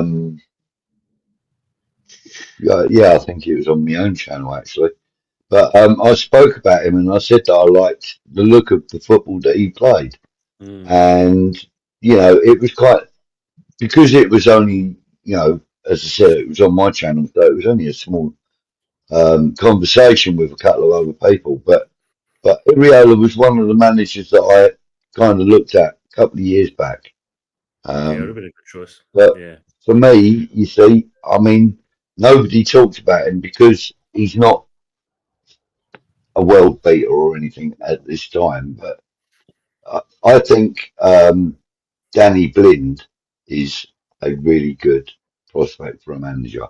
He's currently the national second coach, vice or whatever you call it, assistant coach. That's the fella. He's currently, but he's had jobs where he's been first team coach for club teams. But what I like about him is his love of youth players. I mean, look, you look at the Dutch national team at the moment, you find quite a lot of youth players breaking through. And that's because of his influence within the coaching setup there. And I liked it. I liked him a year or more ago, and I've been trying to kind of get his name out there ever since. But, his son, Daly, used to play for United.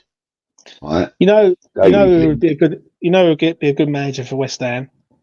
He's got a heart. He's got passion. He was a rugged player on the pitch, goal scorer. Scotty Parker. Craig Bellamy. That's actually not a bad shout.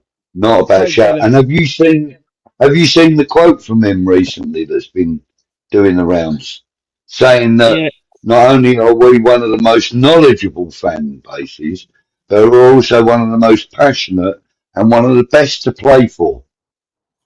That's paraphrasing. Mate, listen, Craig Bellamy loved playing for us and said he didn't want to leave. There you go. Anyway, I think his actual words were, anyone that knows me will tell you I didn't want to leave West Ham United. That's a good shout, James. Yeah, it's a good shout. That's a bloody good shout, mate. I thought you were going to come up with Scotty Parker. I'm not going to depress you, lads. I'm not going to depress you. Fucking hell. I want to go forward. He's saying if playing dull negative football get more points, I'd accept your view, but we have been shite to watch and still lost lots of games heavily. I mean, God, what was the one? Was it Man United? We got tonked 8-0. Was it 8? Was it them? I remember when we lost 7-1 to Blackburn. Yeah. Oh, Ask Neil, has he done a trip to Ewood Park, Lancashire, on a Sunday at 2:00, and then lost 7-1, and that's Make that journey, making that journey home. Jesus, man, yeah. Oh, mate, I've done it, mate, and it's painful. Painful. Yeah. Good evening, Pepsi. He says, good evening. Question. When I go to watch West Ham on Saturday, is it the London Stadium where they play or the London Palladium? Hopefully there's Karen Brady merchant just from the club shop he's gone. Let's bring this man as well. Good evening, Adam. How are we doing, mate? Hello, chaps. How are we doing? James, how are we doing? All right? All good, mate. Good to hear. Daniel was saying, I think the Forest fan said earlier in another chat, December the 13th. Good. Everyone's saying like each other.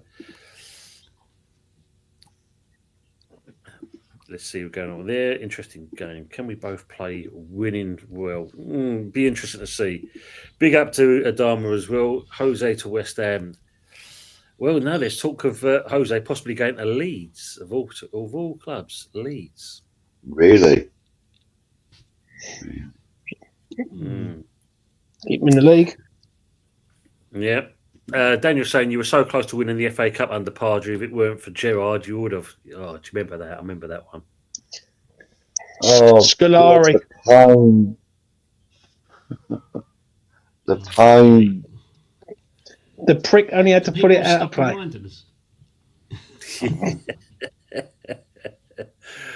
Oh, man. Colin saying the same thing was said about Bobby Moore in the 66 World Cup final, and we ended up winning 4-2 instead of 3-2. So, okay. It could have worked out well for Scolari. Colin saying, gents, bringing the foreign coaches, I believe that's what's changed the style of play over here. I loved it when we played 4-2-4. Loved it. Yeah, very few and far between now. I mean, it was just, Adam, I don't know if you've been listening in the background. We've been talking, obviously, our current style of how we've been playing and the previous managers, owners. And I mean, for you, what do you look for in the West Ham side when we play? Do you look for it as getting the result, or are you looking for the style of football? Or what was your outtake of it? It's so hard, isn't it? Because every time I want to go to watch West Ham, I'd want to watch them dominate a game. I'd want to watch them win. I want to watch a bit of magic. I remember one of the most fondest memories of being a West Ham fan was obviously watching them in the Championship, because the games were so open. And one of the games I absolutely loved was a 4-3 win against Portsmouth at home, and Allardyce was in charge. And it just blew my mind. I couldn't believe it. It had everything. It had red cards, it had own goals, it had penalties, everything. But it's like, do you really want to be going through that as a fan, having your heart in your mouth, knowing whether you're going to win or not? Or do you want just a comfortable 2-0 win, get the 3 points, move on to the next week or whatever? So it's always hard to kind of, we're always, any fan is a hard bunch to please, isn't it? So I don't know. I think what I look for as a fan is that I want to see us be competitive in games, but also showing promise, because we're known as West Ham fans of using the academy and having an affluent sort of how can I put it, an abundance of talent go through our ranks. So so we want to see the next person step up and kind of lead this club forward. They're not going to have to be the best of players, but we know that they're going to play 110% for this club. And I think a part of that is dwindling away by the lack of opportunities that they're getting. So I'd like to see a manager come in and actually reinstall that belief in the club. And I think that's what I asked for, really. I mean, that's a good shout, because when you think about, we banned the Academy of Football, but really, when you think about it, when was the last time we really kind of churned anything out that you could really take note of? Yeah. Rice, Ben Johnson. Yeah. But You know. but you're only talking again. But you're only talking like a couple of them, and we're supposed to be the academy. So really, in that respects, you expect you should be seeing a higher turnout of youth players coming out of that. Yeah, but there's two sides of this though, because you can't have it. Right, there's two ways of looking at it. Right, on the one side, do you want West Ham to go out and buy the best in class, or do you want West Ham to develop youngsters who might not be as good as the people you could go and buy? Why can't we do both? We used to. I don't think we can, mate. I think what it is, the fan base is too demanding. The fan base wants stuff now rather than later. Do you know what I mean? Mm-hmm. Like, we've needed a centre forward for years. And we've had centre forwards for the academy, and they've all gone on and haven't really done anything. Like Defian's up in Stoke on loan. Listen, I would love the academy to do well, but it proves it with Freddie Potts right now. Like, Freddie's not even getting a look in, and you go out and buy 40 million Matthias Fernandes, Lagassa. Like, he ain't going to get a look in this year. I'll be very shocked if Freddie Potts gets a look in at West Ham this season at any point. Like, because I look at the players that are above him, he would have to literally have a collapse of people where he comes in. And like, the thing is with us as a fan base, and this is one thing that I say on E20 quite a lot, and people hate this, Moyes opened the door for everyone to go, that's how big West Ham can be. And some people look at it and say, well, we're in a rented gaff, we should have a lot of money. Why are we not going out and buying the best right back or the best left back or the best centre forward? Why are we developing them? Well, the easy one to answer that is obviously, I think, going back to what we said about what they sold us down the river with when they moved from Upton Park to the London Stadium, going to get European football. Okay, got us to that. Moyes then got us, semi-final, quarter-final, and obviously winning the final. And from winning that final, that's when we should have pushed on. Sullivan probably didn't expect that and thought, you know what? Now, what do I do now? Because now I've got to step up. And, well, the rest is history, basically. Well, look at it this way. Look at it this way. Like, look at the Malik Diouf situation. Would you rather Malik Diouf playing for West Ham now, or would you rather Scholes? That's like Scholes. I'd rather have Diouf myself. I know Diouf looks like he's a proven international, and we're gambling with Scholes. But a lot of these youngsters we're gambling with. We're hoping that they're going to become good. Do you know what I mean? We knew Deck was going to be good for West Ham, right? It was just a matter of time, right? I don't think I see any other youngster, even Potts, to a point. I thought Potts could do it, and he's just faded away, and that's the worry for me. I just don't think the academy's the forefront of everyone's mind. If I'm honest. Yeah. Well, it's a business sense. It's not. Sorry, Adam. Actually, I just want to get this out of the way. This is the problem now we're finding with with our academy and with most clubs. It is a results business, and in that respects they'll go outside rather than develop within, and that's a sad state of affairs. Because when you look at us, when I worked there, if a kid didn't make it at West Ham, he'll either be off to Spurs, he'll be off to Chelsea, he'll be off to Charlton. It'll be off, it'll be banded around those clubs around the London area. So at least that way, then, if you weren't going to make it there, it'll make it elsewhere, and vice versa. It works that way all the time. Now it's a case of you're going to buy it off the shelf and then hope for the best. Yeah, in kind of like what you're saying about we're going out to try and go and buy the best that we can or whatever that's available, and our youth players, our academy players, aren't being used. But you got to remember also that our academy players are being sold on. Some of them are being sold on to teams where they're going to get first team football all the time. Some of them are being sold on to the giants like Manchester City. It doesn't matter to us whether they do well at Man City or not. They're sold. Their job done. The academy's done its job. We got our money for him. Job's done. End of. It's only the ones that we're trying to bring through to our first team that really matter. And, Divine Mbama was one of those. And he got himself a couple of European goals. And Man City thought they found a a gem. Hasn't turned out that way. Where is he now, James? Stoke. Stoke on loan, yeah.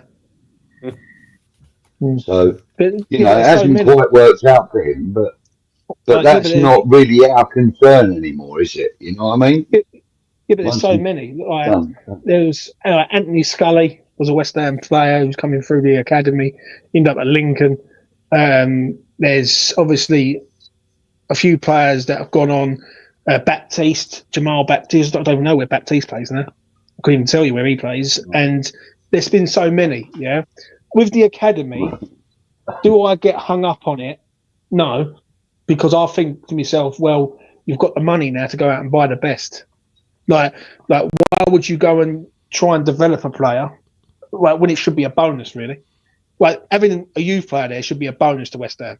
Like, you should go out and buy your players and then bring them in and not have any pressure on them. Do you know what I mean? That's the way I look at it. Well, be nice. Rob saying, agree with James. Counter-attacking football has always been our strength. Lanzini, Fornals, Bowen, Paqueta, Antonio all broke down with pace. Bowen's conference winner being the crowning glory, of course, was there. Eamon's, good evening, Eamon, as well. Other clubs do both. Arsenal have youngsters coming through. Liverpool still do, so it is possible. Unfortunately, I'm not buying that. Club, isn't it? Yeah, but I'm not buying that because if we went and put 5 youth players in the team and they weren't all performing, this fan base would turn on them as quick as anything. Like, I see it last year with Skulls. Right, they was digging out Skulls and Orford and everyone else. With Liverpool, they can go and bring in a youth player or two because they've got about 12 or 15 world-class players in their team. We haven't even got one. Do you know what I'm saying? So that does help. Just go back to some of the comments in the chat. I just want to say, when I said 8-0 and that, I may have got that wrong. 8 goals scored, maybe one was an own goal, but I mean, at the end of the day, we got heavily tongued. So go back on that. Neil saying, laughing out loud, never been to Ewood, but seen some pretty nasty humiliations over the years. To draw a line, we clearly both want the club to do well. We just have different views on how that can be done, and I think, and that's what's this. Channels like this, conversations in the pub, over the phone, in front of your mates. It's all, everyone's got to have opinions on how they think it should be done. All we want is make sure that the club does well, and that's all we can ask for, really, at the end of the day. But what would you say is the standard of football that is minimum at West Ham? Because for me, if Potter can get a tune out of this team this year, then I'm going to be happy with that, because I don't think you can keep changing managers every 18 months, or every 18 months really, or even every year. Like, if Potter goes next year, right, it'd be 3 managers in, I think, two years, which is fucking mental. Do you know what I mean? But you mentioned our history. We've done really well with managers historically. We've had a relatively low number of managers. Yeah, but we went for that spell though, Budge. James hit on the head there. When you think, we went through Zola, Pardew, and all that in a short period of time. It was bad, Whereas beforehand, and to be fair, I don't think it was Zola's fault that he didn't get a very good the Icelandic whip. That's the Icelandics for you. That was the problem there. That was the change of ownership as well, wasn't it? Because they wanted their own man, didn't they? Yeah, that's true. Icelandics got rid of Kerbishley because they wanted Zola in, and then they went defunct, and then Golden Sullivan came in, rode the storm with Zola. They stayed up, and then they ended up getting rid of him anyway. I remember Zola going out to the media, handing them cups of coffee on the day he was sacked. It was just ridiculous. But you imagine that one though. Exactly. But not only was he a good manager, I thought, but he's also an impeccable person, Zola.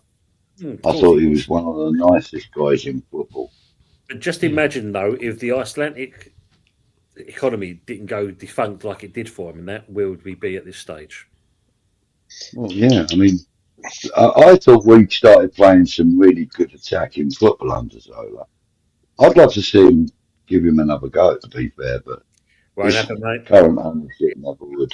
That won't happen. That ship has sailed long ago. Eamon's got a good point, though. The problem is, Potts isn't a youngster anymore in football terms. If he was going to make it, he would have been playing in the first team from a couple of seasons ago. And I think that's unfortunately there, because I'm going to come up with a comment that Rob's put up in there, because which is this one. Freddie Sears was going to be the next Cotty. Never happened. I was working at West Ham in the bars. I was working in the Castle Suite when it happened, and he come in the bar afterwards, and he was buzzing. Like everyone was buzzing, like, oh my god, we've got the next big thing. And then I think he played Everton the next game, and I think he missed a sitter or something, and that was him. He was shafted out of the squad immediately after that game. I remember that. I remember that night he scored because he ended up in Romford in Time and Envy, and I see him up there. Yeah. And I said, "Fucking hell, nice one, mate." I wanted to say to him, "What the fuck are you doing here?" Do you know what I mean? After a game, but I think he's from Hornchurch, isn't he, or somewhere? Hornchurch. Yeah. He went to Sanders Draper's school or something in Hornchurch. Yeah, look at that one. Yeah. Malden and Remember Tiptree now. Hugo as well. Look at that one. Hugo, that was a waste of money. Yeah, absolutely agree on that. That was an agent's thing, though, wasn't it? That Yeah, I was think because so. Moisey got Evra and Hugo in that transfer window, and João Mario, wasn't it? Yeah, In that window. The Evra one. What was that all about? I mean, Jesus. I think because it was just a Man United connection, wasn't it? He wanted a left back and he wanted a bit of experience, but he got Evra in, and that's done the job keeping them up. So yeah, but Evra was on a different planet at that stage when he came to us, wasn't he? He definitely wasn't on Earth, that's for sure. Leslie said the last 2 to 3 years. Amy saying, talking about putting youth players on that aren't good enough. Unfortunately, our youth players ain't, whereas Liverpool and Arsenal players are. Yeah, I mean, look at this Max Dowman for Arsenal. Don't get me wrong, there is some players that could. Unfortunately, I think it's the management and the style we are at the moment. yeah, I could argue that and basically say the players that Arsenal have promoted in their team in Nweri and Lewis Skelly were in the same squad that lost 5-1 to our youth team in the FA Youth Cup. That's right. So, and you think, well, there's like a handful of players there that could step up, but they've just developed slower in terms of physical presence, because I think that's the reason why Potts is probably not getting the game time we feel he deserves, is because physically he's probably not competitive. I mean, when he come on in that Chelsea game and he was up against, or he's standing next to Paqueta and Enzo Fernandez and Caicedo, he did look like a boy. And when you want someone to come up and develop, you want them to kind of rough it with these professionals. And sadly, at the highest of levels, he is off the pace in that. Maybe this season is a conditioning season for him within the senior squad, where he could be the answer next year, but he's got to put the muscle on, otherwise he's going to be left out very, very quickly. True. And that's the same. That's why a lot of people are now calling for Josh Landers to get called up, because at 17, 18 years of age, he looks like an absolute shithouse. Like how big he is, how young he is, and he could probably do a turn. So, but let's not throw these pups under the bus too early. That's true. I heard that from Russ the other day, and me and Russ was going at it the other day, and he said about that Josh Landers. Well, what people got to understand is when you go into Arsenal, Chelsea, Liverpool, they've all got world-class players in their side. And they can put the players in with no fear of making them bad. With West Ham, we haven't got that. Do you know what I mean? Yeah. Do you remember Odebeko? When Moyes played him? Mipu Odebeko. He played him in the League Cup against Man United when we got him from Man United. And I think he lasted 15 minutes. And he hooked him straight off again. And then he hooked him because he was just dreadful and never see him again. And do you know where he plays now? He never got to see him again.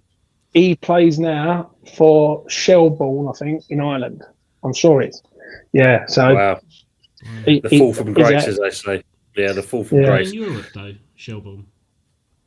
Yes, they are. They are in Europe. They're doing better than us. Right, Tone, I'm going to move. Yeah, because James, thanks for being here as always. No worries. I've got a missus who's ringing me up. Otherwise, I'll be divorced. So there you go. All right, lads, take it easy, please. Take it easy, mate. Rob, Take it easy, mate. Thanks for being with us as well. Always great chat. Come on, you Andy saying. Thank you very much. Take care, Rob. Figures what you're saying there, Adam, and Matt's kind of said it as well. You know, maybe it's down to our coaches. This could be a problem. We had on our podcast, we had Mark Phillips come on for a live stream, and we had a good hour and a half of him, and he spoke about the development and side to the club, and he said the crop that they've got in a minute is probably the best that they've ever had for quite some time, and there's a few little gems in the crop below them, such as Junior Robinson, Dan Rigg, you got Golan Beckis, who's the captain now, and they got Fearson, who went on pre-season with the senior team this year. So there's a lot of promise there. But he said it's really hard to try and get local talent to come and sign for the club, because obviously you've got the lure of Arsenal and other clubs. But teams like Crystal Palace, he said, are always the ones that kind of get the best youth players in those areas, because South London is just a hotbed for talent. It really is. Yeah. And Crystal Palace is kind of like the biggest club in South London, so they tend to get a lot of that, of those people already. I mean, you look at Eze, you look at Saka, you look at even Declan Rice. Declan Rice was originally a Kingston boy. That's right, yeah. At Chelsea, and then we got him when he was released. So West Ham were pretty lucky to get him, because I think Fulham were going to have him at one point. Yeah. But Mark Phillips, he basically says that, you know, we've got to invest more time and money into our academy, because we've got to give them the opportunities to do well. And we need a manager to do that. And he is a big fan of Graham Potter, a big fan. And he says a lot of the stick that he gets is unjustified, and he does have a lot of faith in the youth players. But he's very conscious of the fact that he doesn't want to bring him in, throw him under the bus like what Allardyce did against Nottingham Forest. So he is protecting them in a way. So like with Freddie Potts, he's like, he's gave him a go. He's put him on when we're losing the game, but it's evident that you can see that there is a bit more development required from Potts. Not saying that we should send him out on loan to a championship club, because that will do him no favours. He's already done that. Squad. Yeah, he's got to be. He's got to be in the senior squad. He's got to work hard on training every week, play the odd reserve game, and then he's got to take his opportunity when it comes. But at the minute, he's got to be in the gym. He has to be. Bulk up. He's got to bulk up. Yeah, he has to. Because I think what you said earlier is it's a fair point. As you said, you know, when you look at a matchstick and that, and you've got two other guys either side of him, that, and makes him look like that. Yeah, he's. That's the only. There's an image online, and it like you look at. There's an image of him standing next to Paqueta. Now I know obviously genetics is obviously a big factor in this, but when you look at like Paqueta's thighs, any woman out there, go look at these thighs. Paqueta's thighs. I like that. I like that deflection. I love that deflection. Yeah. Superb. I'm not going my husband is, all right, but you look at Paqueta's build to Potts' build. There's a massive difference. Yeah, you see it straight off from that. I know the pose you're on about. Yeah, absolutely. I make you right on that. Neil saying the mass turnover in managers have only been an issue for us since the current owners came in. Yeah, those were the ones before as well, with the Icelandics. But yeah, I get what you're saying with that as well. Eamon's saying with these owners, we've had about 10 managers. Before then, we had about 9 managers in our whole history. That would be fair. It's more of a results business day. One bad season, you could get sacked. I mean, not being funny. We're going on about Chelsea early on and that. You look at Abramovich, Ranieri, get him second, and that wasn't enough to keep him in the job. He was gone. Yeah.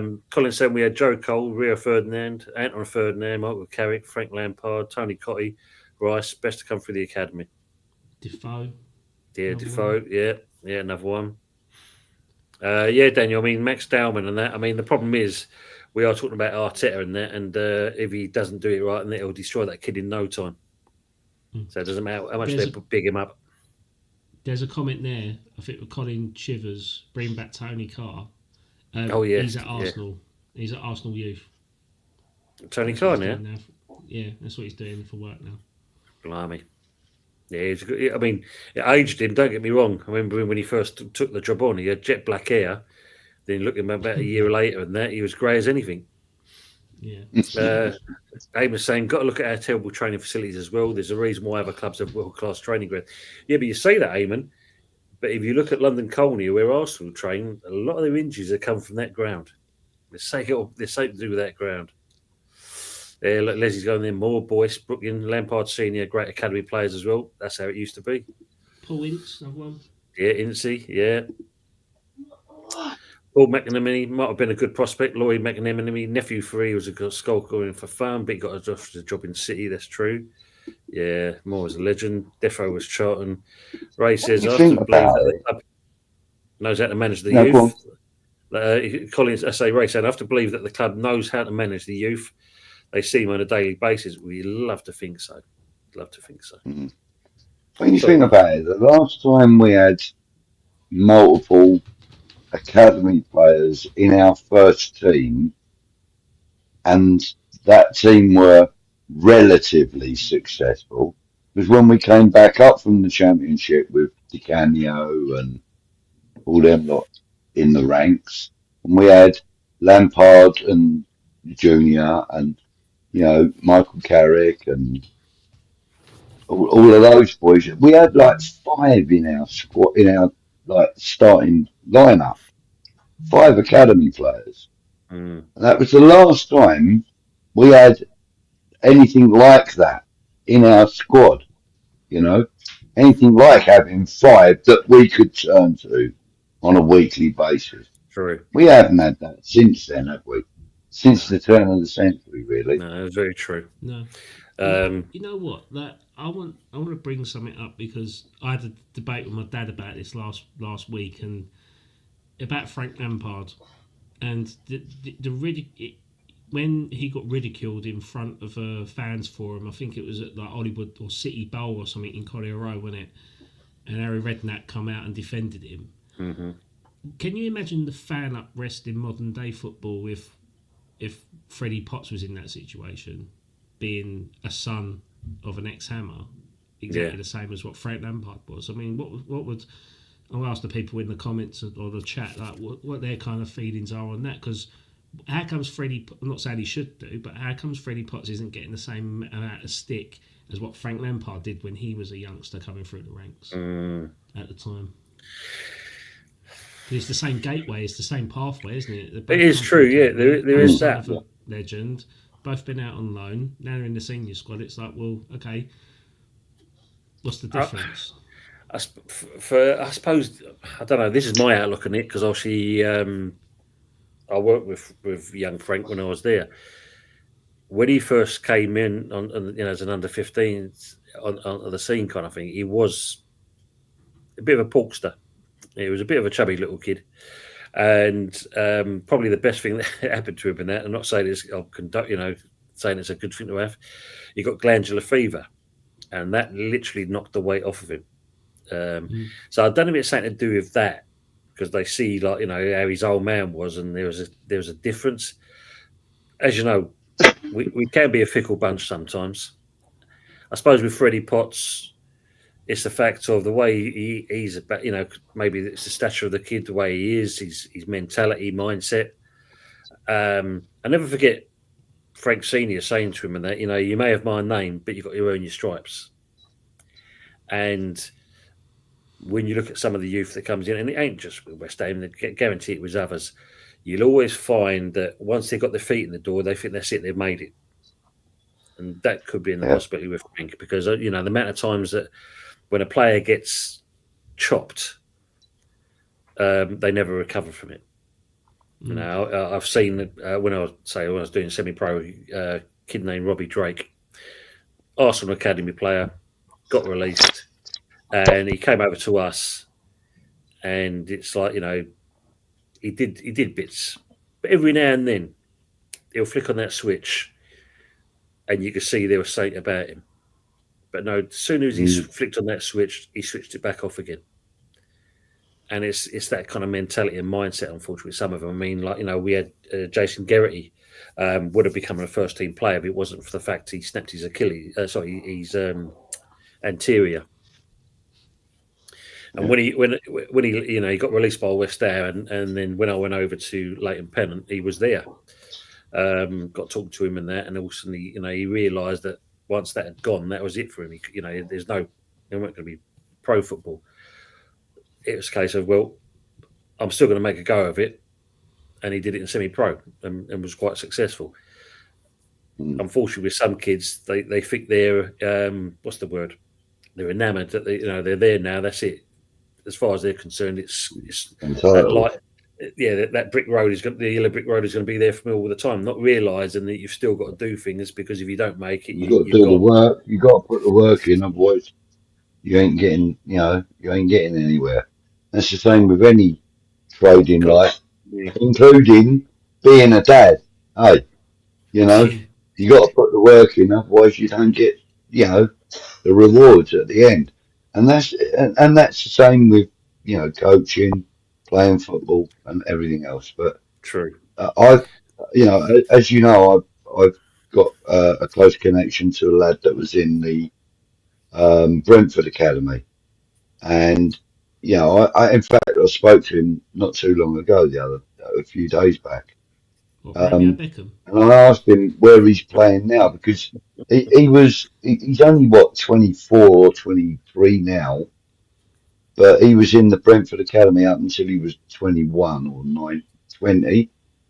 But he snapped his Achilles tendon and had to have an operation. And the club stood by him for like the 19 months that he was going through the rehab and everything else. And as soon as he was fit again, he played in the last game of the season for I think it was the under-19s. And then at the end of the season, they released him. But they just spent fortunes on operations, and everything else, and all these training kits and everything. They'd given him his training kits for the following season already. And then they released him after they'd given him all his training kits. Wow. And then they didn't want them back, They didn't want them back because they had his number on them and his initials and stuff.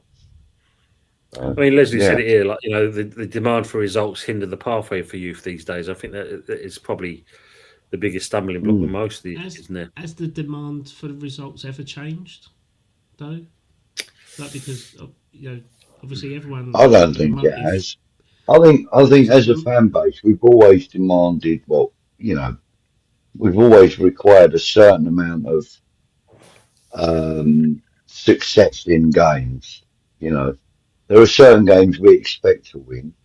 There are certain games like the Tottenham game, we feel that we have to win, or we have to get something from. Like Man United is another game that historically we've done very well at. So I think it's there's a certain amount of demand, as you say, from us regarding results. There's a certain amount of hope, and very little, but there is a certain amount of hope. But I think a lot of it comes from expectation, where it comes to results. It's more the ownership now. I think, as fan base, I think we want the club, the team to do well. We, put in an effort and so forth. But I think the owners, more than anything else, they're looking at the bigger prize now. Doing well in the league, getting more Sky money from there, and those parts. And I think that's where our problem lies these days. Des says, smash the likes. Eamon saying, because with Frank Jr., his dad was a coach and his uncle was a manager, because Frank looked like a chubby kid. Fans believed he only got in the team because of the family connections, which is probably a true thing. Good night, Des. Thanks for being with us. And I'm just going to say thanks for the Shane raid. Thank you. Appreciate it to Shane Gooner for people coming in on the chat. Appreciate you being with us. Let's smash Tottenham on Saturday, saying.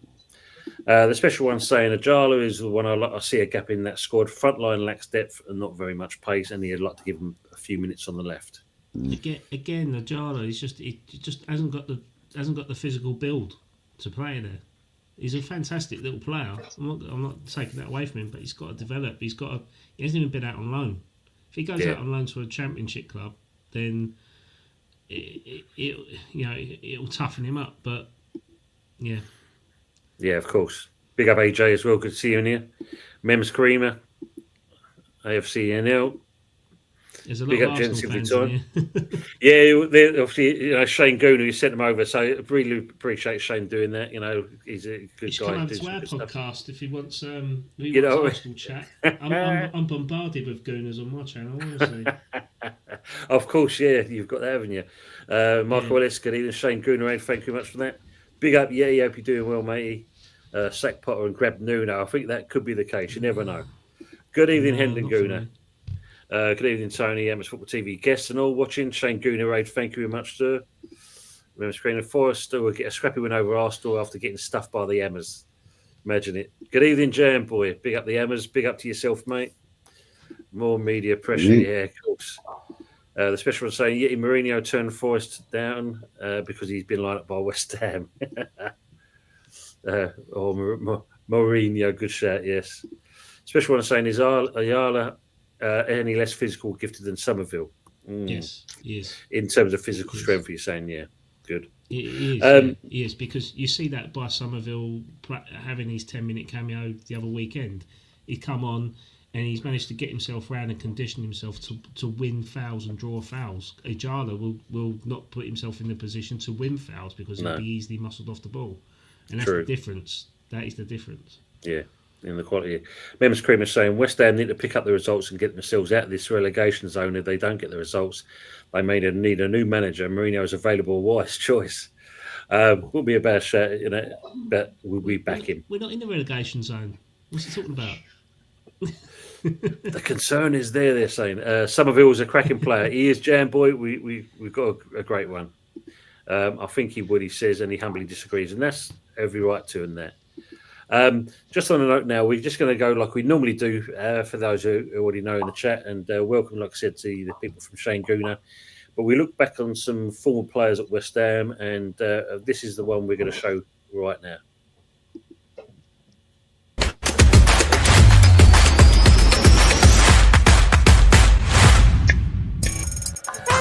You're massive, massive.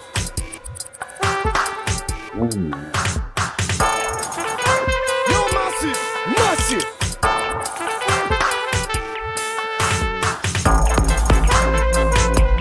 Massive.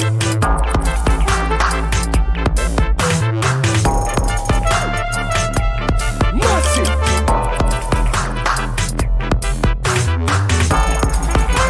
You're massive.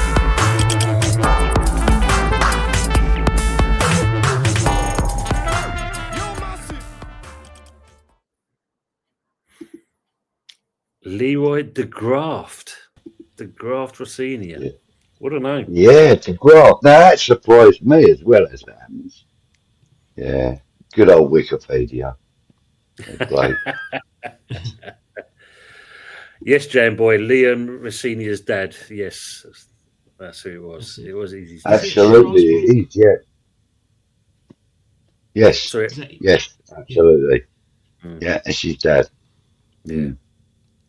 I was surprised to see, though, that he only had 50-something, 53 was it, appearances for us. But he did score 15 goals in those 53 appearances, so not a bad return. That's only league appearances and goals, by the way. That doesn't include any cup or friendlies or pre-season games.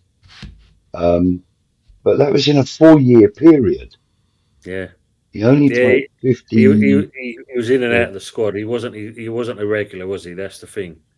No. When he did play, he did put the effort in, but for some reason he wasn't a regular first teamer. Wasn't favoured, and this is why he was selected as one of our Green Street elites, because he was a player that gave everything when he played, but he's not one that many people speak about that often. And so the idea of the Green Street elites, for those of you that don't know, is that we just try and remind you of some of the great players that West Ham have had during our period at Upton Park. And occasionally there's going to be names that you do know and that you are regularly talking about. Like last week, we did the World Cup trio. but that was because I'd lost my diary and I couldn't find who it was supposed to say. Brilliant. Jan Boy So said, that my was old like man the West third Ham. week running. I couldn't find it. So yeah, anyway. You located it though, there. You I found have it. now. Yeah, it's right here. Yeah, Jan Boy saying his old Yeah. man's West Ham, so he's got a soft spot for the Hammers. Good on you, mate. Good on you. Whereas the picture says here, yesterday a Tottenham fan asked me why we call them spuds. I explained it 3 times, but potatoes just don't learn.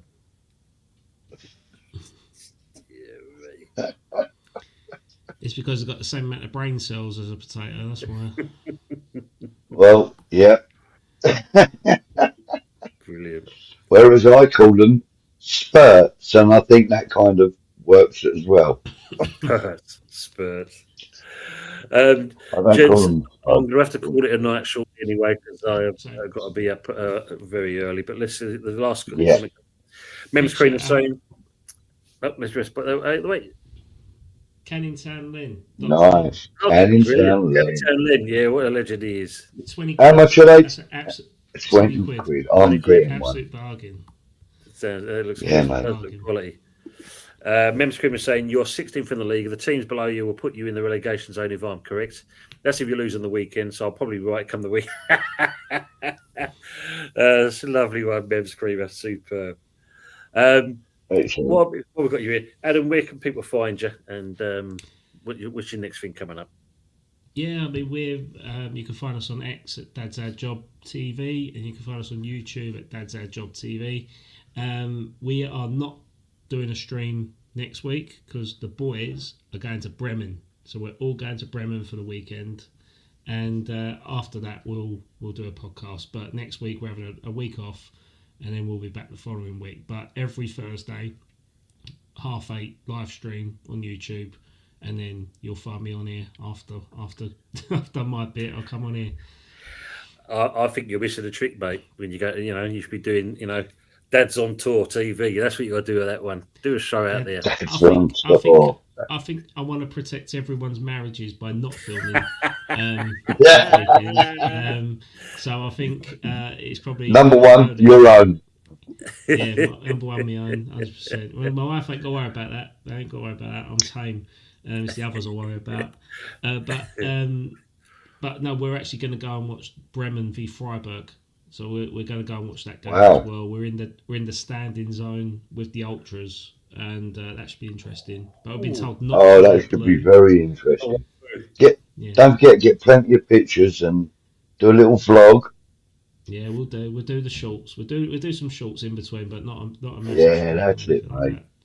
Yeah, not too many. You'll be staggering when you get to the game. Oh, you mean video shorts? Sorry. I thought you meant short shorts. Proper shorts. No, we'll do them as well. Apparently, there's some shot out there.